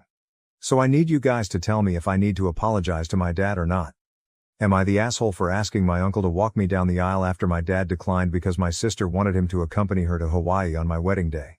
Update 1. 2 days to go until the wedding. And you know what? I'm just going to walk down the aisle by myself. Instead of putting myself through all this hassle, I think it's more appropriate for me to walk the aisle on my own since, in the long run, I've realized I'll be on my own. I spoke to my uncle, and since we already got the reaction we wanted from my dad, he said he was fine with it. He'll just be a guest now, as he was supposed to be initially. He didn't mind at all, especially since he had been skeptical about walking me down the aisle in the first place. I also spoke to my father, but not on a phone call because that would lead to another confrontational conversation. I left him a message saying that if he wanted to attend the wedding, he was free to do so, but he didn't need to walk me down the aisle. I also told him that if he wanted to go to Hawaii with Katie instead, he was free to do that as well. However, if he made that choice, I would have to cut him out of my life for good. He has had enough chances to prove that he can treat me as a priority when it really matters, but he has failed every time. I refuse to tolerate this kind of disrespect anymore. I want to get married and be happy on my wedding day. I've spent too much time worrying about what he thinks and how other people will feel about my decisions, and it has been a waste of my time. If my dad had cared about my feelings, he never would have dropped that bomb on me just days before my wedding. If he cared, he would have apologized after I sent him that message, but he hasn't even bothered to reply. I talked to Andy about all this, and he thinks it's the right call since the wedding is just a few days away and we still haven't been able to sort things out with my dad.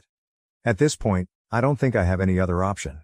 Update 2. Hey, so first things first, I got married yesterday. I still can't believe it.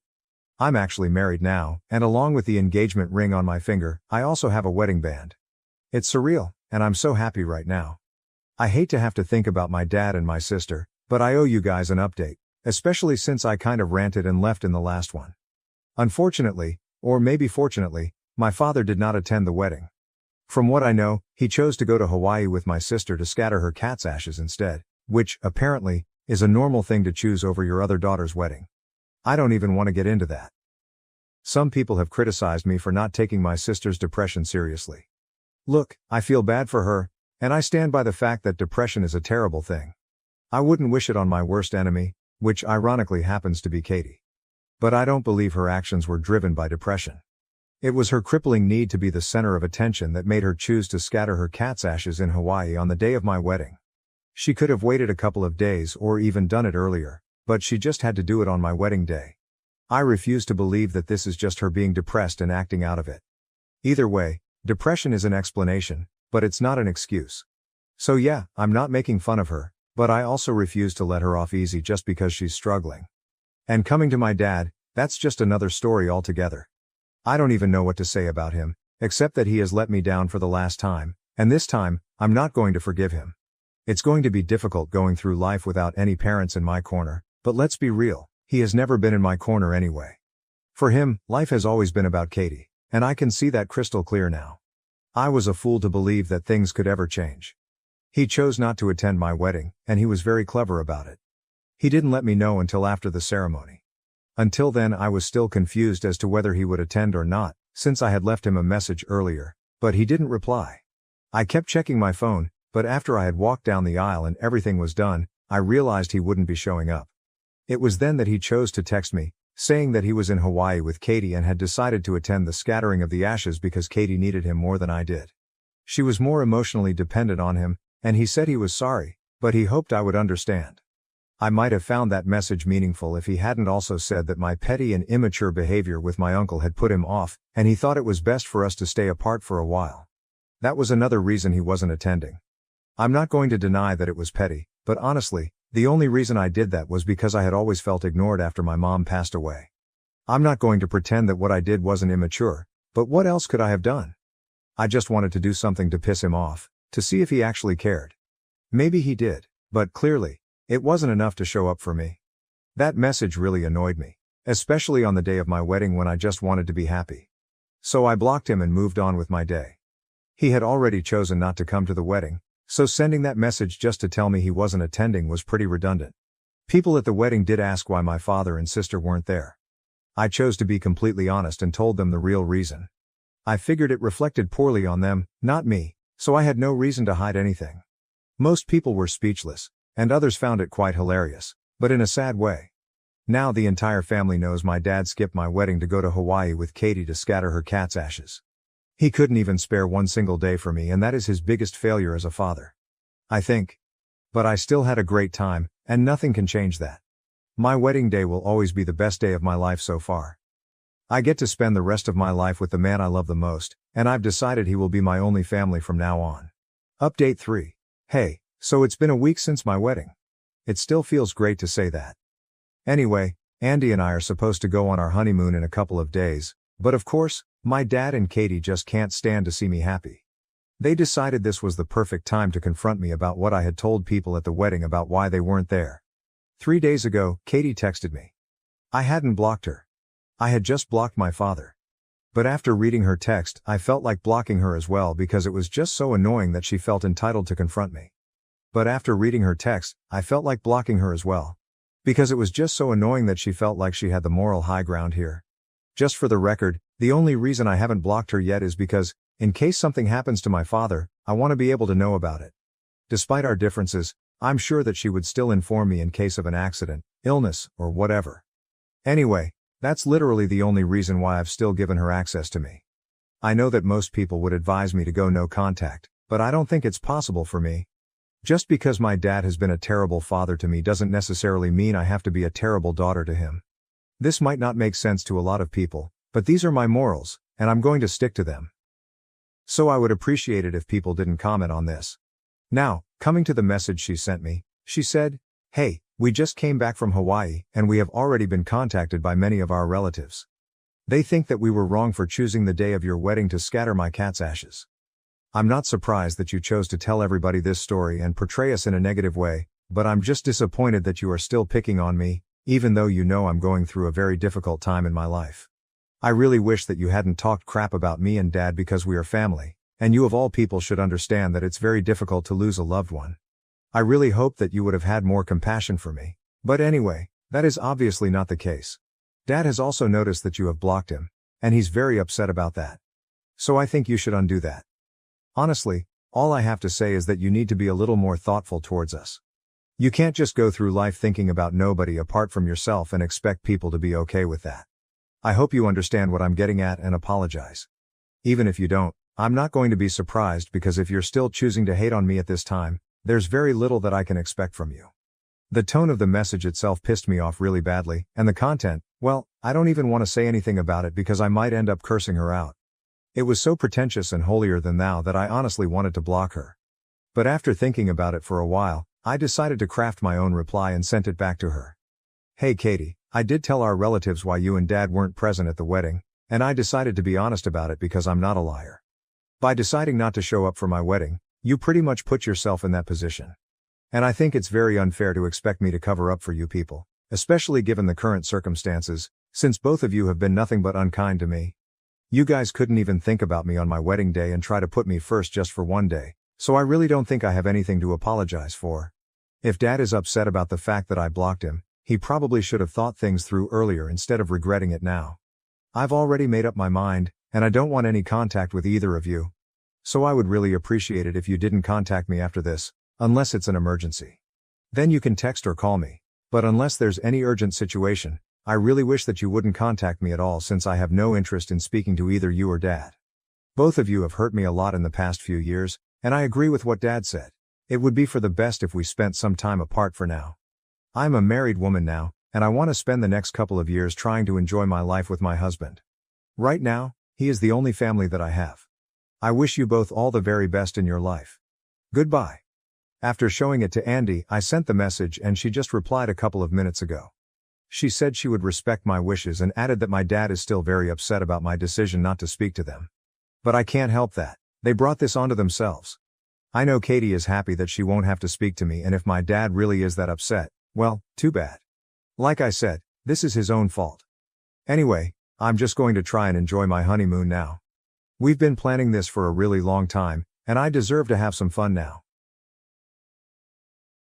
My parents cut me off for marrying my husband, but now they want back in my life after hearing about my pregnancy. What should I do? I, 28F, have always had a problematic connection with my parents, particularly when it comes to their expectations for my future. Growing up in a privileged area, I was always compared to my older sister, Amber, 30F. Amber excelled at everything she did, earning straight A's in school and eventually becoming a successful lawyer at a famous New York company. In contrast, I was a more free-spirited individual. I excelled well in school but loved art and literature over science and math, which my parents prized so much. Our family is from old money. My father, Richard, 60M, is a rather affluent individual, whereas my mother, Rose, 58F, comes from a similarly wealthy family and devotes the majority of her time to various charity organizations, more for the social element than true philanthropy, if I'm being honest. They've always been obsessed with preserving our social standing and connections. My parents planned out my entire life from the day I was born. I was meant to attend an Ivy League institution, preferably Harvard, like my father, major in business or law, marry someone from a good family, defined as equally affluent and well-connected, and eventually take over the family firm alongside Amber. But that is not the life I envisioned for myself. I was always more interested in the arts. I enjoyed painting, writing poetry, and visiting the city's museums. My parents saw these pursuits as cute pastimes, but not anything to build a career on. They pushed me into more appropriate extracurricular activities, such as tennis lessons and internships at my father's firm during the summer. I went along with it all to maintain the peace, but I never felt like I genuinely fit into the world they envisioned for me. When I was accepted to Brown University, my parents were disappointed that it wasn't Harvard but believed it was okay. They hoped that surrounding me with the right kind of people would finally put me on the road they had always desired. They had no idea that it would bring me to the person who would forever transform my life. I met Chad, 29M, in my sophomore year of college. We actually bumped into each other at the campus coffee shop. I was racing to get to class and hadn't looked where I was going, while he was leaving with a tray full of coffees for his study group. The accident caused hot coffee to fly everywhere, ruining both of our clothes. Instead of getting furious, Chad laughed and said, "Well, I guess this is one way to break the ice." We ended up skipping our lectures and spending hours conversing. Chad was everything my parents would dislike, which made him the more enticing to me. He hailed from a working-class family in a tiny town in Ohio. His father was a manufacturing worker, and his mother worked as a waitress. Chad was attending Brown on a full scholarship and working part-time to support himself. He was learning to be a teacher and was enthusiastic about education and making a difference in children's lives. From our first meeting, I felt Chad was something unique. He was nice, amusing, and really hardworking. He had a unique ability to make me feel noticed and understood. Chad allowed me to be myself, not the polished, flawless daughter my parents wanted me to be, but the real me, with all my idiosyncrasies and flaws. We began dating, and for the first time in my life, I was actually happy. Chad encouraged my creativity, pushed me to pursue my dreams, and supported me in ways that my family never did. When I informed him about my desire to become a graphic designer, he did not scoff or disregard it as my parents had. Instead, he assisted me in researching programs and internship opportunities. Of course, my parents despised him from the moment they met him. It happened during Parents' Weekend in our junior year. I had been putting off introducing them since I knew it would not go well, but I couldn't do it any longer. The meeting was a fiasco from the beginning. My folks couldn't see beyond Chad's background. To them, he was just a poor youngster attempting to go up the social ladder by dating me. They regularly made disparaging remarks about his attire, which were not designer labels, his modest Midwestern accent, and his profession choice. My mother often asked him whether he was certain he wanted to be just a teacher, when there were so many other respectable careers available. My father scarcely recognized Chad's presence, speaking exclusively to me and expressing his disapproval. They didn't care that Chad treated me better than all of the trust fund boys they tried to put me up with. They were convinced he was only interested in our money and social position. When I tried to defend Chad, citing his scholarship and work ethic, my father scoffed, "Oh honey, don't be naive. Boys like him always have an agenda." Despite my parents' displeasure, Chad and I continued to date throughout college. We encouraged each other throughout late-night study sessions, celebrated our accomplishments together and discussed our future goals. With Chad, I felt like I could be myself and follow my own path, not the one my parents had planned for me. After graduation, Chad proposed. It wasn't the large lavish occasion that my folks had expected. We were on a weekend camping excursion, which would never appeal to my parents. Sitting by the campfire under a starry sky, Chad turned to me and said, "I know I can't provide you the luxurious life you grew up with, but I pledge to love and support you in all you do. Will you marry me?" I agreed without hesitation. When we returned from our trip and I informed my folks, all hell broke loose. My mother fell into tears, lamenting how I was wasting my life. My father's face turned an alarming shade of red as he raged about how I was making the worst decision of my life. They called me foolish and short-sighted. "Think about your future," my mother implored. "How do you plan to sustain your current lifestyle? How about your children? Don't you want to give them the best of everything?" I attempted to explain that Chad and I had discussed our future, that we had plans, and that we were ready for the challenges that lay ahead, but they wouldn't listen. To them, marrying Chad meant choosing a life of poverty and misery. When I refused to call off the engagement, they offered me an ultimatum. Either end things with Chad or cut me off totally. No more financial assistance, no trust fund, no inheritance, nothing. "If you're so focused on living like a commoner, then you can do it without our money," my dad advised me. I was astounded by their reaction. I knew they wouldn't be pleased, but I didn't expect them to go that far. In that moment, I recognized that their love and support were always conditional. As long as I did what they wanted and fit into their narrow definition of success, I was their daughter. But the moment I took my own route, they were ready to dismiss me. I chose Chad. We married in a short ceremony with only a few close friends present. It wasn't the extravagant social wedding my parents had envisioned for me, but it was beautiful in its simplicity and honesty. Amber did not even show up for the wedding. She agreed with our parents and told me I was making a big mistake. The day after my wedding, I got a cold official letter from my parents' lawyer. It informed me that I had been removed from their will, leaving Amber as the sole heir to their money. It further indicated that I was no longer welcome in the family home and that any future attempts to contact my parents would result in legal action. It stung more than I could have expected, and not because of the money. Chad and I were both employed and doing good. However, it hurt since my own family had prioritized their archaic ideals and social position over my happiness. The parents who reared me, whom I believed loved me unconditionally, had abandoned me because I did not fit into their ideal image. We had no communication for 3 years. I attempted to reconcile several times in the beginning, sending letters and leaving voicemails on holidays and birthdays, but my efforts remained unacknowledged. I eventually quit trying. During those 3 years, Chad and I created a life together. We both worked hard. I was a graphic designer for a small advertising business, and Chad was a high school English teacher. We purchased a little house in a quiet neighborhood, adopted a rescue dog named Max, and were genuinely content. Sure, we didn't have the same privileges as I did growing up. We couldn't afford costly vacations or fashionable clothes, so we had to budget wisely to make ends meet. But we had love and respect for one another, which was more valuable than any money. For the first time in my life, I felt as if I was living truly, pursuing my own aspirations rather than others' expectations. 3 years after our wedding, I discovered I was pregnant. Chad and I were over the moon. We hadn't been actively trying, but we both wanted children and were eager to begin this new chapter in our lives. We chose to wait until after the first trimester before telling anyone, just to be safe. Amber texted me about a week after we began sharing the news with our friends. It was the first time I had heard from her in 3 years. The message was brief and to the point. "Mom and Dad learned about the baby. They want to chat. Call them." I was shocked. How did they find out? I hadn't notified anyone in my family, and as far as I knew, we didn't have any mutual friends who may have shared the news. After discussing it with Chad, I decided to phone them. Perhaps, I thought, the prospect of becoming grandparents had softened their hearts. I called, and my mother answered on the second ring. The talk seemed awkward. My mother performed the majority of the talking, and I could hear my father breathing heavily in the background, occasionally grunting in agreement. She congratulated me on my pregnancy and then, for no apparent reason, began discussing how they wanted to make amends and be present in their grandchild's life. There was no apology for how they treated me, and no acknowledgement of the anguish they had caused. It was as if the previous 3 years of stillness had never occurred. Then my mother mentioned giving us some gifts for the baby.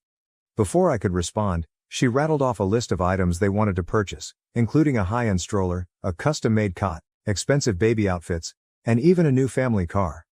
I was stunned. The goods she described might easily cost more than $10,000. It seemed less like a peace gesture and more like they were attempting to buy their way back into my and my child's lives. My mother became unhappy when I respectfully declined, explaining that Chad and I had already begun preparing for the baby. "Don't be ridiculous," she exclaimed. "You cannot provide for this child in the same manner that we can. We're only trying to help. Don't let your pride stand in the way of providing your baby the finest possible start in life." The conversation concluded with my mother stating that they would send the gifts regardless and that they expected to be active in their grandchild's life. She never asked how I was feeling, how my pregnancy was progressing, or how Chad was doing. It was all about the gifts and what they expected. Chad was upset when I ended the call. When I informed him about the talk, he thought my parents were trying to undermine us by demonstrating that they could provide for our child in ways that we couldn't. "They're trying to buy their way into our lives," he explained, walking around our modest living room. "And once we accept these gifts, they'll use it as leverage to make demands about how we raise our child." I knew Chad had a point, but a part of me hoped it was merely my parents' poor attempt to reconnect. Perhaps if we gave them a chance, they might learn to accept Chad and our life together. "Maybe they've changed," I murmured, but I didn't believe it. "Maybe becoming grandparents has made them realize what's truly important." Chad asked me, "Do you really believe that, or are you just hoping it's true because you miss them?" His words struck home. I do miss my family. Despite everything, I miss the good times. Family meals, Christmas parties, and secret jokes that only we knew. But I couldn't forget the terrible times. The relentless pressure, the criticism, the way they dismissed me when I didn't meet their expectations. Chad claims he'll back any decision I make, but I can sense he's not comfortable taking anything from my parents. He is concerned that they will attempt to exercise control over our lives and our child's upbringing. "We've been doing fine on our own," he says. "We don't need their money or their approval." Amber has been blowing up my phone, alternately guilt-tripping me for nursing a grudge and gushing about being an aunt. She does not seem to grasp why I'm hesitant to accept our parents' offer. "They're trying to make things right," she says. "Why can't you just let the past go?" But it isn't that simple. The past is more than simply the past. It has influenced who I am and the path I've chosen. So Reddit, what should I do now? I desperately need some helpful suggestions on what to do. Update 1. It's been nearly a month since my previous post, and a lot has happened. First and foremost, I'd like to thank everyone for their advice and support. After much debate with Chad, we decided to decline my parents' present offer. It was not an easy decision, but we believed it was the best one for our family. I called my mother and explained that while we appreciated the gesture, we didn't feel comfortable accepting such pricey gifts. I attempted to keep the conversation pleasant and said that if they wanted to be a part of our child's upbringing, we could start with simple steps, such as having dinner together to discuss things. My mother did not take it well. She accused me of being ungrateful and inflexible, and that I was denying my child opportunities out of spite. "You're making a huge mistake," she explained. "You're going to regret this when your child grows up without the advantages we can provide." I stood my ground, however. I emphasized that Chad and I could provide for our child and that all we wanted from them was a connection, not financial possessions. My mother ended the call by hanging up on me. I believed that was the end of it, but I was mistaken. A few days later, a truck arrived at our house, loaded with all of the things my mother had indicated, including the stroller, crib, baby clothes, and even a set of keys to a new car parked on our street. A note was attached, reading, "For our grandchild. We will not allow your stubbornness deny them the best." Chad and I were startled. We had no idea what to do with all this stuff. It felt like a violation of our limits. We opted to store everything in the garage for the time being until we could figure out what to do. Chad wanted to send it all back right away, but I hesitated. The matter became more difficult when Amber showed up at our door the next day. She was ecstatic about the baby and the gifts, as if nothing had ever gone wrong between us. "Isn't it wonderful?" she exclaimed. "Mom and Dad are really pleased to be grandparents. They want to do anything they can to help." I attempted to convey our perspective to her, but she did not appear to grasp. "Why are you being so difficult?" she inquired. "Most individuals would be delighted to receive such wonderful gifts. You're acting as if Mom and Dad are the criminals here." The talk immediately escalated into an argument. Amber accused me of being selfish and clinging onto old grudges. "They're trying to make amends," she insisted. "Why can't you just accept their love and move on?" At that point I lost my temper. "Love?" I asked. "Is that what you call ignoring me for 3 years and then attempting to buy their way back into my life? That is not love, Amber. That is control. Amber stormed out, accusing me of making a tremendous mistake. You're going to push them away for good this time, she told them, and it'll be your fault when your child grows up without grandparents. To make matters worse, knowledge of the problem has spread throughout our extended relatives. I've been getting calls and texts from aunts, uncles, and cousins begging me to reunite with my parents. They're your parents, my Aunt Sharon explained after a particularly difficult phone call. Obviously, parents want to spoil their grandchild. Why are you fighting this so hard? I tried to explain how the years of no contact made this feel less like a real attempt at reconciliation and more like a ploy to buy their way back into our life. However, it is difficult to explain to those who have not experienced it firsthand. Chad remained at my side, supporting my actions while also providing a fresh viewpoint when necessary. We don't need their money, he tells me. We're doing well on our own. Our child will have everything they need, including love, support, and 2 parents that cherish them. I'm 16 weeks pregnant, and instead of enjoying this precious moment, I'm stressed and conflicted. The gifts are still sitting in our garage, a reminder of the decision we must make. Chad wants to give everything to a local women's shelter, but I am hesitant. When we do that, it feels as if we're closing the door on any chance of reconciliation. Amber keeps sending me photographs of baby outfits and nursery ideas while pretending as if nothing is wrong. My parents have not contacted me directly since the gifts came, but I know they are waiting for a response. The pressure from family members continues, with new calls and messages arriving daily. As my pregnancy grows, I realize we have to make a decision soon. We can't keep those gifts in the garage forever, so we need to start getting ready for the baby's birth. But every time I believe I've made a decision, I start doubting myself. Chad and I have discussed consulting a family counselor to help us manage this scenario. Perhaps an outside perspective will help us find a way ahead. That has not occurred to us yet. For the time being, we are taking each day as it comes. I'm trying to focus on the positive parts of my pregnancy and our relationship, but family turmoil is always present. I just hope whichever decision we make is right for our child. Final update. It's been 6 months since my last update, and I'd want to tell the outcome of our predicament. A lot has changed, and I have made some difficult but essential decisions. After weeks of debating what to do, Chad and I decided to consult a family counselor. We had multiple sessions, both together and individually, to discuss our feelings concerning the issue with my parents. The counselor helped us understand our priorities and values, as well as how to set good limits. During this moment, my family put more pressure on me. My parents, seemingly frustrated by our lack of response, began arriving at our house unannounced. They would knock on the door for hours, saying they just wanted to talk. It was quite stressful, particularly as my pregnancy progressed and I dealt with the physical agony that accompanied it. Amber maintained her guilt trip, sending daily texts about how I was pulling the family apart. She even threatened to take me out of her life if I didn't reconcile with our parents, despite the fact that we hadn't spoken for several years. The tipping point occurred when I was around 32 weeks pregnant. My parents arrived at my employment, causing a disturbance in the lobby. They demanded to meet me, claiming they had a right to be part in their grandchild's life.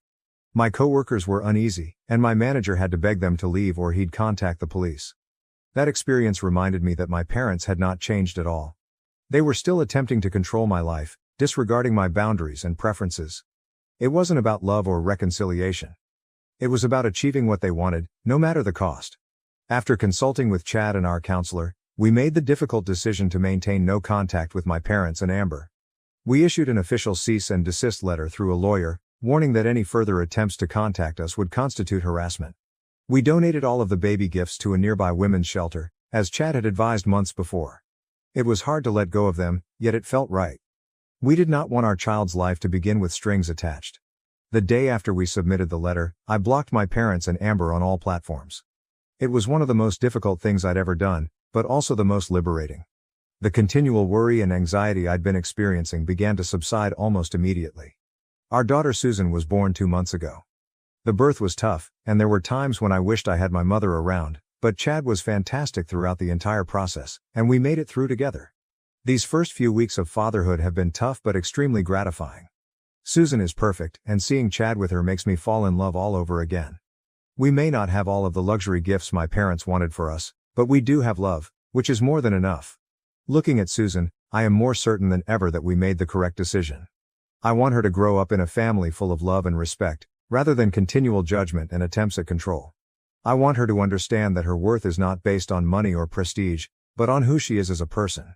Yes, She will not have the materialistic privileges that my parents could have offered, but she will have parents who love her unconditionally and support her aspirations, no matter what they are. She'll grow up knowing that it's acceptable to set boundaries, advocate for herself, and forge her own route in life. This has been a challenging trip, but I do not regret our decision. We're going forward, concentrating on our small family and the promising future ahead of us. Thank you to everyone who has helped us on this journey. Your advice and nice words have meant more than you know.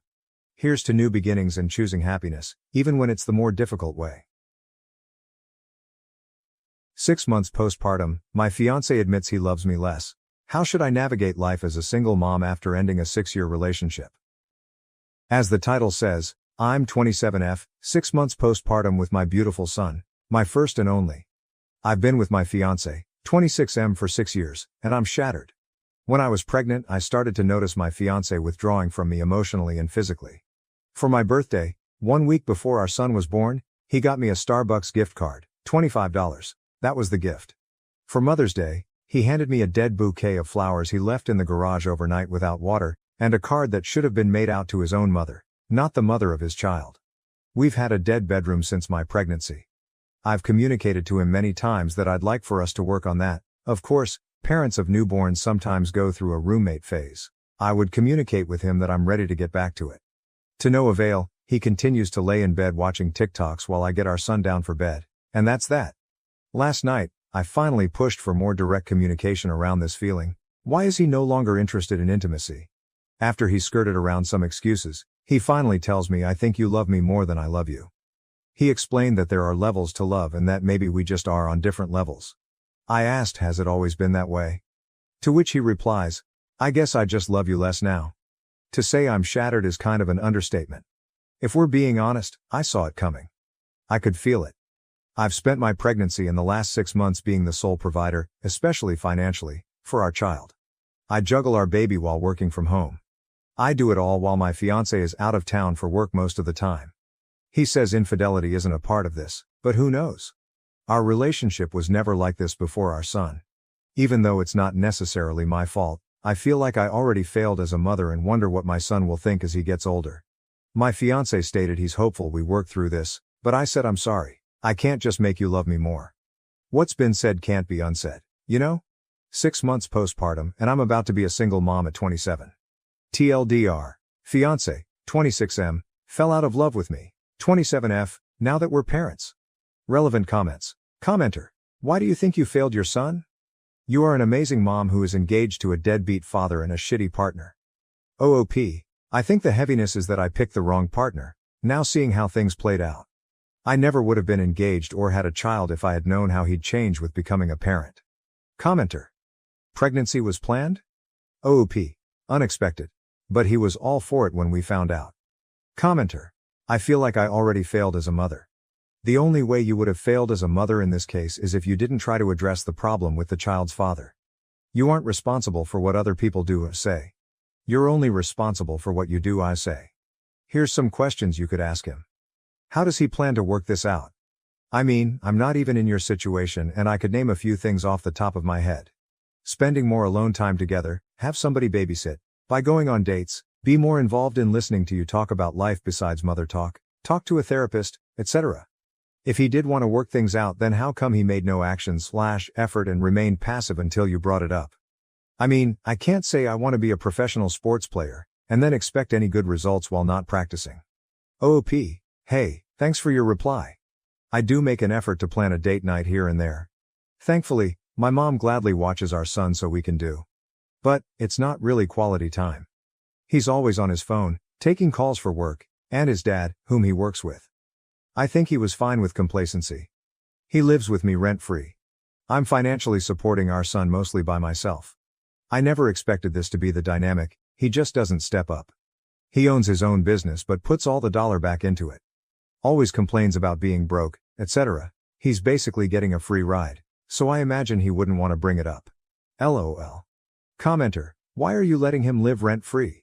He needs to help you and your son financially. OOP. We live with my mom, who doesn't charge him, or us, rent. We live in a HC-all area and weren't living together when I initially became pregnant. Commenter. He works for his dad, lives rent-free with you covering all the bills, and yet he's one. Out of town for work and 2. Always broke. This does not add up. Literally. Is his dad not paying him? OOP.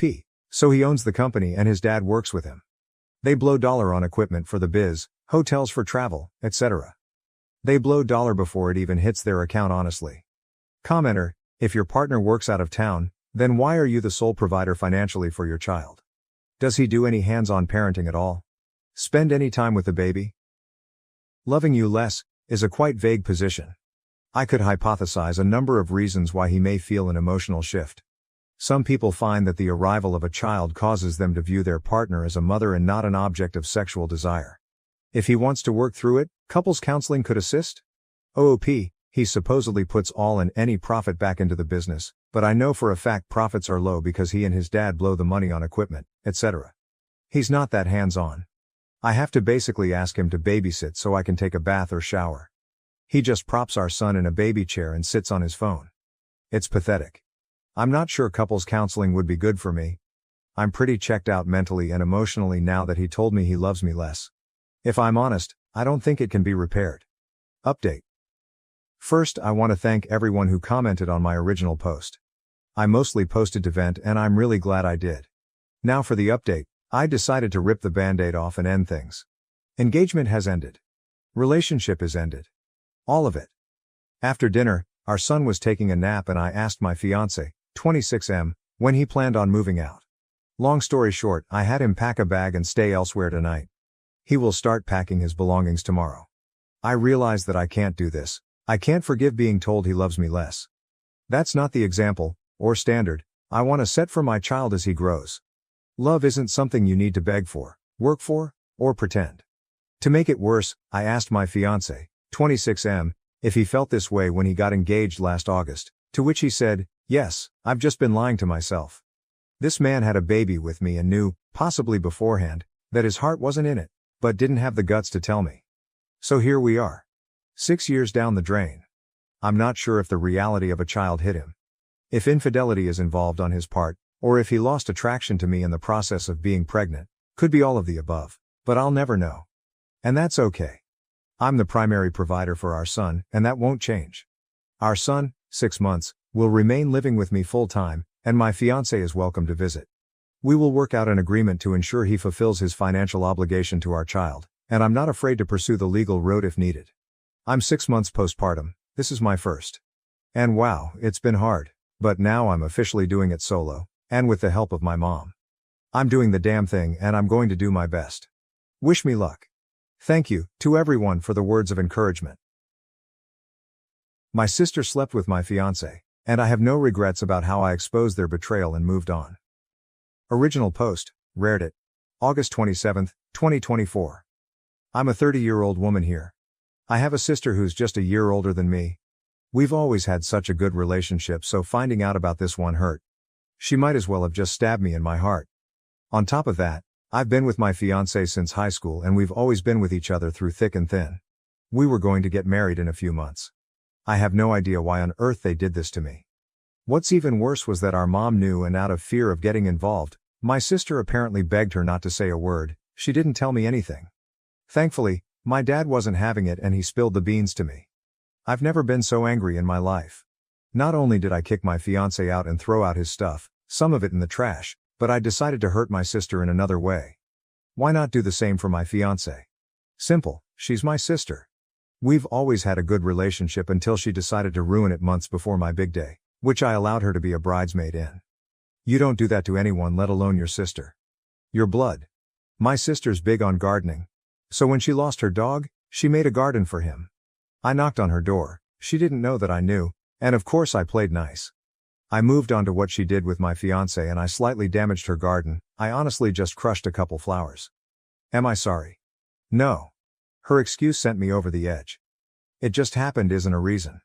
Sleeping with my fiancé just happened like that, I guess. I told her I didn't want her speaking to me anymore and that I also didn't want our mom to speak to me. My fiancé won't say a word since I threatened to call the police if he ever went near me again. Yeah, I made my sister cry and scream at me, but I genuinely feel like I should be the one crying. She knew how important getting married was to me and now I can't experience that. Pair that with the fact that I had to hear this from my dad, Not my bum excuse of a sister or fiance. Hell, even my own mother didn't say a word to me. It's like she lets my sister run her. Fuck you, Tia. Fuck you, Logan. If they ever see this, I'd be absolutely delighted. Edit. Since many people keep bringing this up, I'm upset that I lost the relationship I've always put 100% into. I was excited to get married, of course, but then this news came out. It really hurt me. I didn't want to believe it at first.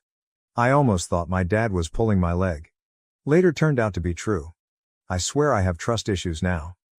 Edit #2. Thanks again for all the suggestions, y'all. It's helping me feel more confident in exposing them. I'm just a bundle of nerves right now because I know shit's gonna hit the fan again. When I do so, I'll try my best to come with an update. I mean, it's the least y'all deserve, haha.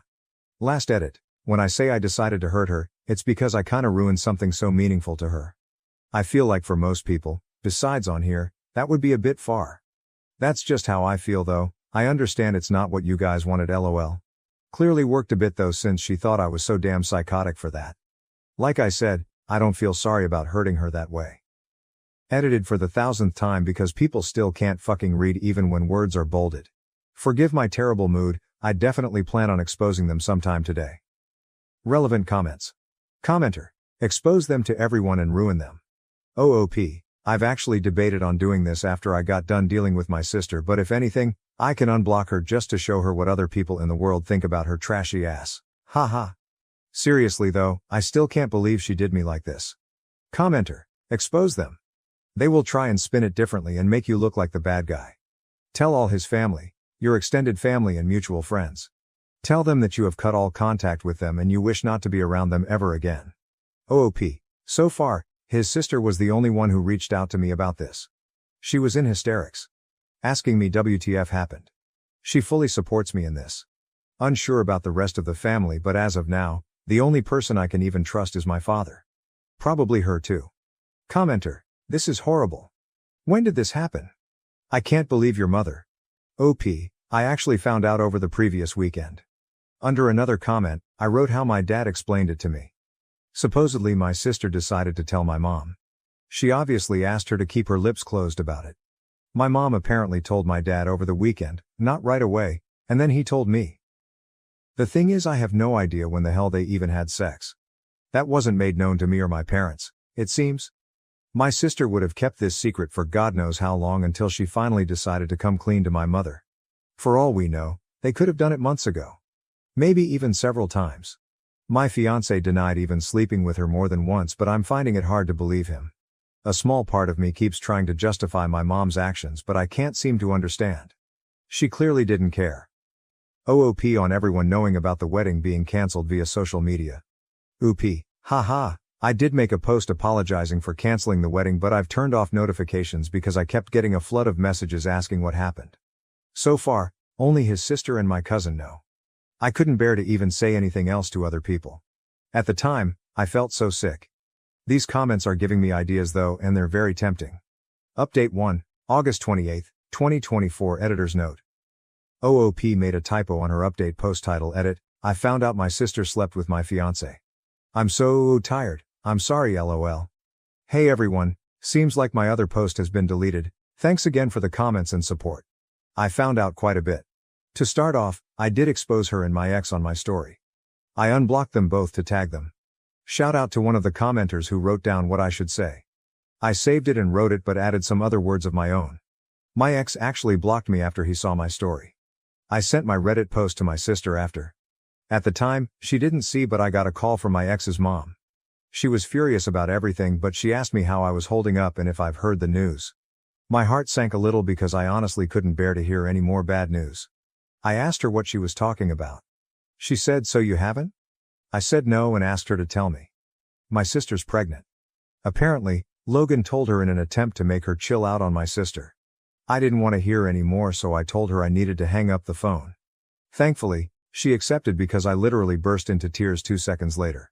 After 5 minutes of crying, my sister responded to my story and text with the Reddit post link. She was texting me in all caps begging me to take it down. If I wasn't so upset, I would have laughed a little, but I just sat there watching her blow up my phone. I got even angrier when she said, "I'm coming over and I'm telling mom that you're spreading my business online. Alright, you big baby." Still never responded though. I felt frozen. 30 minutes later, she's trying to break my door down, so I opened it in a fit of rage and I started screaming all kinds of shit at her. She kept screaming at me to take it down and I told her that's gonna stay up for as long as I want it to. She kept telling me she didn't deserve online hate, and she even tried telling me that she's always been there for me through everything and that she would have forgiven me if it was the other way around. That's when I punched her. A small part of me felt guilty. I'm not the fighting type and that was probably evident in my last post, haha. But she retaliated by saying, "It's not my fault Logan was tired of you," and that's when I told her that I hope she ends up like her dog and that she deserves every bit of hate she's getting for ruining my relationship. I even apologized for not ruining her entire garden and her stupid face at first. I know I'm wrong for saying this, but the entire time, she was playing the victim. She called me evil and told me to rot in hell. Kept saying I was punishing her over a mistake. I said, "You have no idea what you've put me through and I know you would have done the same thing if you were the victim." She kept crying and insulting me because all she's ever done was support me through everything, and I had the nerve to punch her in the face and allow strangers to bash her on the internet. I told her she deserved it and I don't want her talking to me ever again, and if she comes near me I'm calling the police. She kept saying I was being extremely unfair and that she said she was sorry in her text, but I wasn't having it. I told her to tell Mom I'm not talking to her again either. She asked me if I was really going to cut her off like that, and I just wished her good luck with her unwanted child and told her to go home. That was the last time she walked off my porch. Anyway, I had to clean up my favorite vase, but it doesn't even matter. At least they're out of my life. However, it's weird how sad I feel now. It's for my own good, but damn, I'll never experience the bond we had again. On the bright side, it seems like I've dodged 2 bullets. Thanks again though everyone, maybe I do need therapy. The original post is now on my profile for those who want to see it. Also, fuck them both once again. Last edit to say that my dad called not too long ago asking me to take every post down because according to my mother, my bitch sister is bawling her eyes out over mean people on the internet. As if I'm taking anything down. My dad's pissed about her pregnancy, but my mom continues to defend her by saying we need to chill out on her a little bit. This is why I'm not talking to her. Thanks again though, everyone. I'm exhausted and I need to worry about other things. Last update, August 31st, 2024.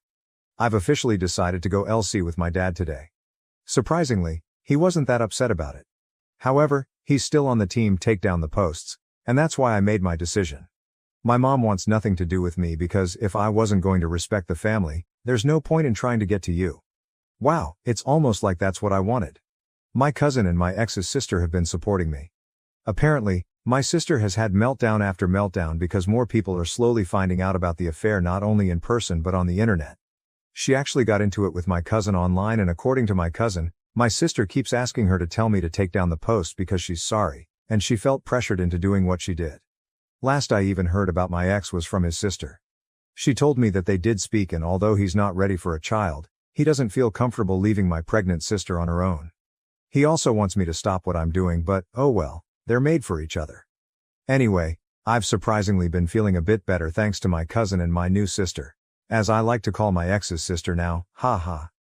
I've actually gotten some good sleep. Still considering therapy too. A very tiny part of me feels pretty bad for exposing my sister and ex, and I'll always miss the relationship I've had with them. Even despite my last encounter with my sister, but they've hurt me and it's what they deserve. If they're not taking it well, that's their problem.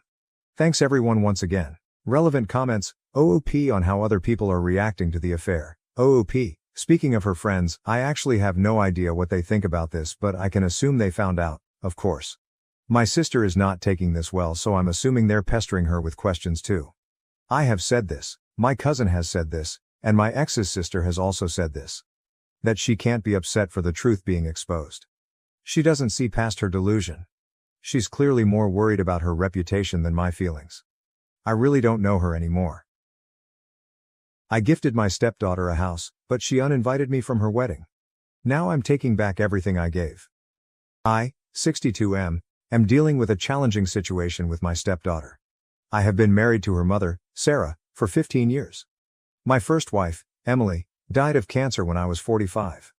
Emily and I were high school sweethearts who married for 25 beautiful years. We never had children because of Emily's health problems. After Emily died, I was devastated and devoted myself to my career as a real estate developer. 3 years later, Sarah and I met at a charity event. She was energetic, friendly, and had a 10-year-old daughter named Lily. We hit it off right away and I felt pulled to both of them. Sarah had been suffering as a single mom. Tom, Lily's biological father, left her when she was 2 years old. He'd come and go in their lives, but he never offered genuine support. I saw an opportunity to rediscover love and be the father figure Lily needed. Lily and I developed a close relationship over time. I assisted her with her homework, went to her school functions, and was present for every milestone. I paid for her college education so she may have every option in life. Lily is now 25, and she is engaged to a nice young man named Mike. To show my support and affection, I decided to give them a house as a pre-wedding gift. It's a lovely home in a pleasant area, ideal for beginning their new life. However, when the wedding invitations arrived, I was astonished and extremely disappointed to learn that I was not invited. At first I assumed it was a mistake. Surely, after all these years, Lily would not remove me from her special day. I am at a loss. I've always treated Lily like my own daughter, and I assumed she saw me as a parent. Now I'm wondering if I should take back the house I gave them. It's not about the money. I'm lucky that finances aren't an issue. It is the underlying principle. I feel misled and underappreciated. Am I overreacting? Should I confront Lily about this, or simply accept her decision and move on, even if it means returning my gift? I recall when I first met Lily. She was timid and apprehensive, hiding between Sarah's legs. But she eventually opened up to me. I remember teaching her how to ride a bike and seeing the satisfaction in her eyes when she eventually balanced without training wheels. I was there on her first day of high school, reassuring her when she was concerned about fitting in. When she suffered her first heartbreak at 16, I was the one who sat with her, offering ice cream and a listening ear. We had our own traditions too. Every Sunday, we had a family game night. Lily insisted on playing the banker in Monopoly, and we would giggle at how serious she took her position. On her 18th birthday I surprised her with a car, not fancy, but dependable. The sight of utter excitement on her face when I handed her the keys is something I'll always remember. When Lily was accepted to college, we celebrated as a family. I recall her hugging me firmly and whispering "Thank you, Dad" into my ear. It was the first time she'd called me Dad, and it meant everything to me. All of these recollections make the current situation even more agonizing. How could she forget what we'd been through together? The thought of not being there on her wedding day, not leading her down the aisle, not having that father-daughter dance is painful. I have always thought that family is more than just blood. It's about love, support, and sticking with each other through thick and thin. I assumed Lily felt the same way. Now I'm doubting everything. Part of me wants to face her immediately and demand an explanation. But another part of me is scared of what I may hear. What if she claims she never truly saw me as a father? What if this is her way of letting me know I'm not family? I chatted to Sarah about it, but she appears hesitant to get engaged. She thinks I should talk to Lily directly, but how can I when she doesn't even answer my phone? The house I gave them was meant to represent my love and support for their new life together. Now it serves as a sad reminder of my exclusion from that existence. Taking it back feels petty, yet leaving it implies that I accept her decision to cut me off. I never imagined I would be in this position. When I married Sarah and became a part of Lily's life, I made a full commitment to becoming a father figure.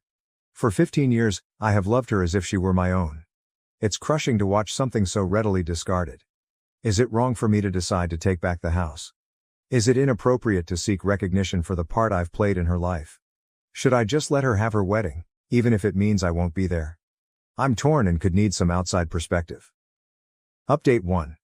It has been a week since my last post, and I would like to provide an update on the situation. Thank you for your guidance and support. It's been a difficult period, and your feedback has been invaluable. After much thought, I decided to address Lily about her choice to exclude me from the wedding. However, this turned out to be more challenging than I expected. Lily appeared to be avoiding me. She did not return my calls or react to my texts. It was as if she had unexpectedly become a stranger. Frustrated and hurt, I looked to my wife Sarah for answers. What she said left me stunned. Apparently, Lily wishes to invite her biological father, Tom, to the wedding. The same man who abandoned her and Sarah when she was a kid. Sarah revealed that Lily had been in contact with Tom for approximately a year. He unexpectedly reappeared in her life, claiming to have changed and wanted to make amends. According to Sarah, Tom indicated a wish to be a part of Lily's life again and to lead her down the aisle on her wedding day. I was stunned. For years, Tom had been nothing but a disappointment for Lily. I remember the nights I spent comforting her after he broke yet another promise to visit. I was present for her first heartbreak, her high school graduation, and her college acceptance. All of the events Tom decided to miss. Tom's record as a father is far from impressive. He never paid child support, rarely showed up on birthdays or holidays, and appeared to be more concerned with his own life than with being a parent. I can't help but wonder what's behind his abrupt change of heart. The discovery that Lily had been in covert communication with Tom for a year stung almost as much as being denied entry to the wedding. I assumed Lily and I had a tight relationship, one in which she could come to me with anything. Finding out she had been keeping this from me for so long seemed like a betrayal. I'm attempting to grasp Lily's point of view. I understand how great the need to have a relationship with one's biological parent might be, but after everything we've gone through together, and all the love and support I've given her, how can she just abandon me? I recall one particular instance when Lily was 14. Tom agreed to take her to a father-daughter dance at her school. Lily was so excited that she spent weeks looking for the ideal dress. Tom did not show up for the dance, and there was no call or explanation. I found Lily crying in her room, still dressed. Without hesitation, I dressed on a suit and we headed to the dance together. We had a great time, and Lily appeared to forget about Tom's absence. That night, when I tucked her into bed, she hugged me and exclaimed, "You're the best dad ever." How could she forget things like this? There was also a moment when Lily required braces. Tom had pledged to pay for them, but when the time arrived, he could not be found. I stepped in without hesitation to ensure Lily received the necessary dental care. For 2 years, I drove her to every orthodontist visit, bought her ice cream after particularly difficult adjustments, and celebrated with her when the braces were finally removed. These recollections exacerbate the misery of the current circumstance. How can Lily pick Tom over me after all we've been through? I've been present for every significant event in her life, whereas Tom has been nothing but a series of unfulfilled promises. I have concluded that I need to speak with Lily personally. I cannot let this situation continue without confronting it head-on. I've sent her a message asking to meet, emphasizing that if she doesn't accept, I'll have to make some difficult decisions about my involvement in her life and the wedding gift. I'm hoping she agrees to meet. I need to comprehend her reasons and communicate how much her actions have wounded me. Am I wrong to seek this confrontation? Should I just let her have her wedding, even if it means I won't be there? As I await Lily's reaction, I find myself reflecting on our connection. I remember spending hours in parking lots teaching her how to drive my old sedan.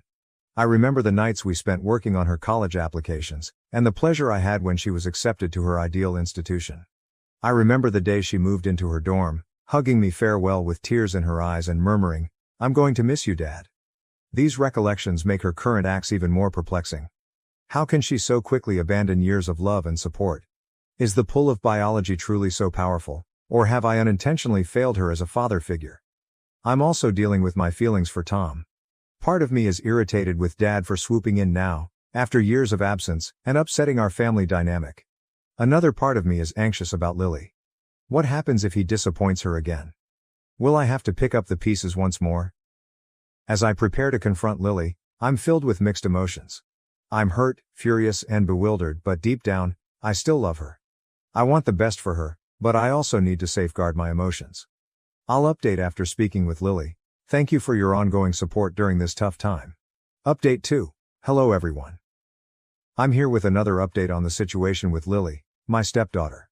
A lot has transpired since my last post, and I'm still absorbing it. Lily finally consented to meet with me following my ultimatum. We met in a neighborhood coffee shop, which provided a neutral setting for what I expected to be a difficult conversation. As soon as we sat down, I could sense shame in her eyes, but also a stubbornness I'd never seen before. I began by stating how saddened I was by her decision to exclude me from the wedding. I reminded her of the years we'd spent together, and how I'd been there for her when Tom wasn't. I informed her, "Lily, I have been there for you since you were 10 years old. I assisted you with your homework, taught you how to drive, and supported you throughout college. I have treated you like my own daughter. How can you push me aside now?" Lily's remark shocked me. She said, "I know you've done a lot for me, and I appreciate it, but Tom is my true father. He wants to make things right and I want to give him the opportunity." I couldn't believe what I heard. I questioned her. What about all the times he failed you? What about all those birthdays he missed? What about the child support that he never paid? Does none of this matter? She responded, "People may change. He is different today. He wants to be a part of my life." I could feel my anger mounting. I told her that it was I who had sponsored her education and been present at all of her life's major moments.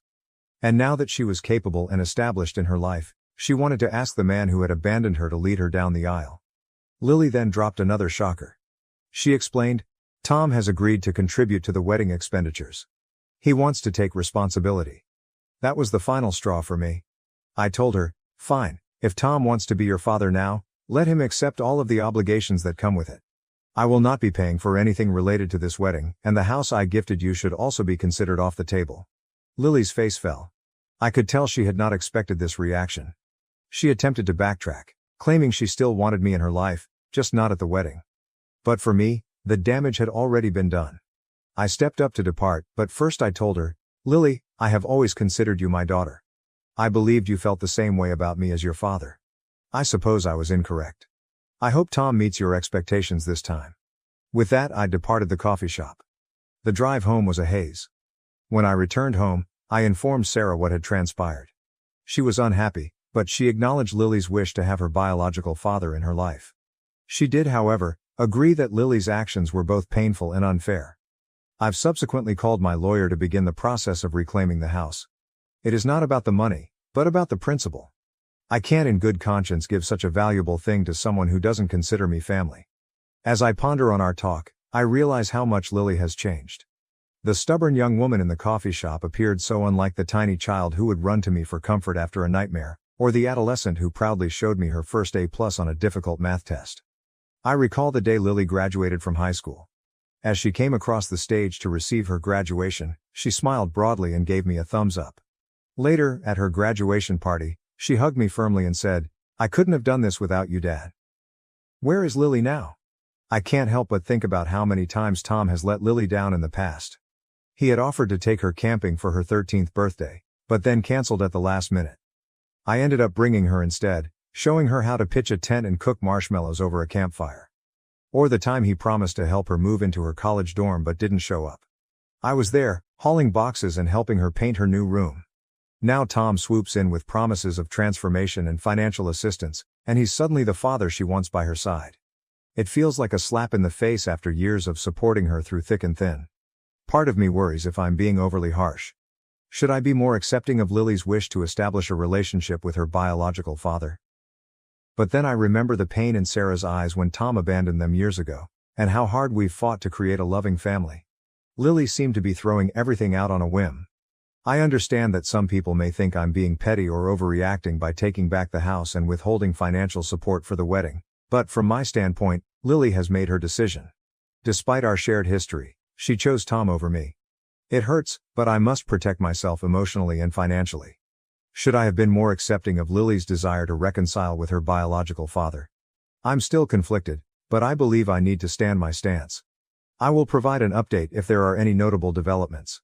Thank you for your support and wisdom during this tough time. Update 3. Hello everyone, it's been 6 months since my last update, and I'd like to discuss what has transpired since then. A lot has changed, and I'm still coming to terms with it. Following the altercation with Lily, I followed through on my plan to take back the house and withdraw my financial assistance for the wedding. It was a hard time. Sarah was caught between supporting her daughter and recognizing my pain.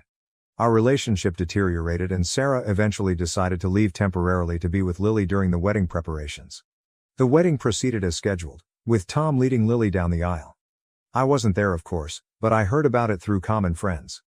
They described the ceremony as beautiful, but there was a palpable sense of anxiety. For a long, I didn't hear from Lily or Sarah. I immersed myself into my work, hoping to distract myself from the grief of losing my family. I will not lie, it was a lonely and tough period. Then about a week ago Sarah called me. Her voice was shaky and I knew she had been sobbing. She admitted, "We made a tremendous error. We're very sorry." Sarah went on to relate what transpired following the wedding. Tom had stayed for almost a month, playing the doting father. He did provide some money to the wedding expenditures, as promised, but as the bills piled up and the reality of continued financial responsibility dawned on him, Tom began to remove himself. Tom vanished within 2 months after the wedding, like he had done years before. He stopped answering phones, avoided Lily and Sarah, and effectively disappeared from their lives once more. Lily was devastated. She honestly believed Tom had changed and wanted to be a part of her life. The realization that he had let her down again, especially after she had put forth so much effort to include him, was painful. Sarah explained that Lily had been too embarrassed to contact me herself. She felt bad about how she had treated me and feared that I would not want to hear from her. Sarah stated, "She sees what a mistake she made. She misses you so badly." I listened to Sarah's remarks with mixed emotions. Part of me felt vindicated. I had been correct about Tom all along. However, a larger part of me felt melancholy. Lily was sad because her biological father had let her down yet again. "I'm sorry for the anguish this has caused our family." I told Sarah, "I appreciate you telling me this, but the damage is done. I can't just pretend the last 6 months haven't happened." Sarah pleaded with me to rethink and give Lily another opportunity. But I remained firm. I added, "I'm not saying I'll never forgive Lily, but right now I need some time." She made her decision, and now we all have to deal with the repercussions. We concluded the call on a melancholy tone. I told Sarah she was free to return whenever she was ready, but I needed more time before I could consider recreating a connection with Lily. As I sit here writing this final update, I am still absorbing everything that has transpired. Part of me wants to reach out to Lily, soothe her, and assure her that everything will be fine. But a part of me is still hurting and resentful.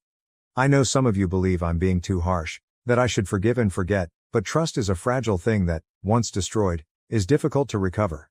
I need time to heal, to choose whether and how I can move ahead from this. For now, I'm concentrating on myself. I'm seeing a therapist to work through my emotions, and I'm attempting to reconstruct my life without Lily in it. It's not easy, but I think it's vital. Thank you for your continued support along this journey. Your suggestions and insights have been invaluable.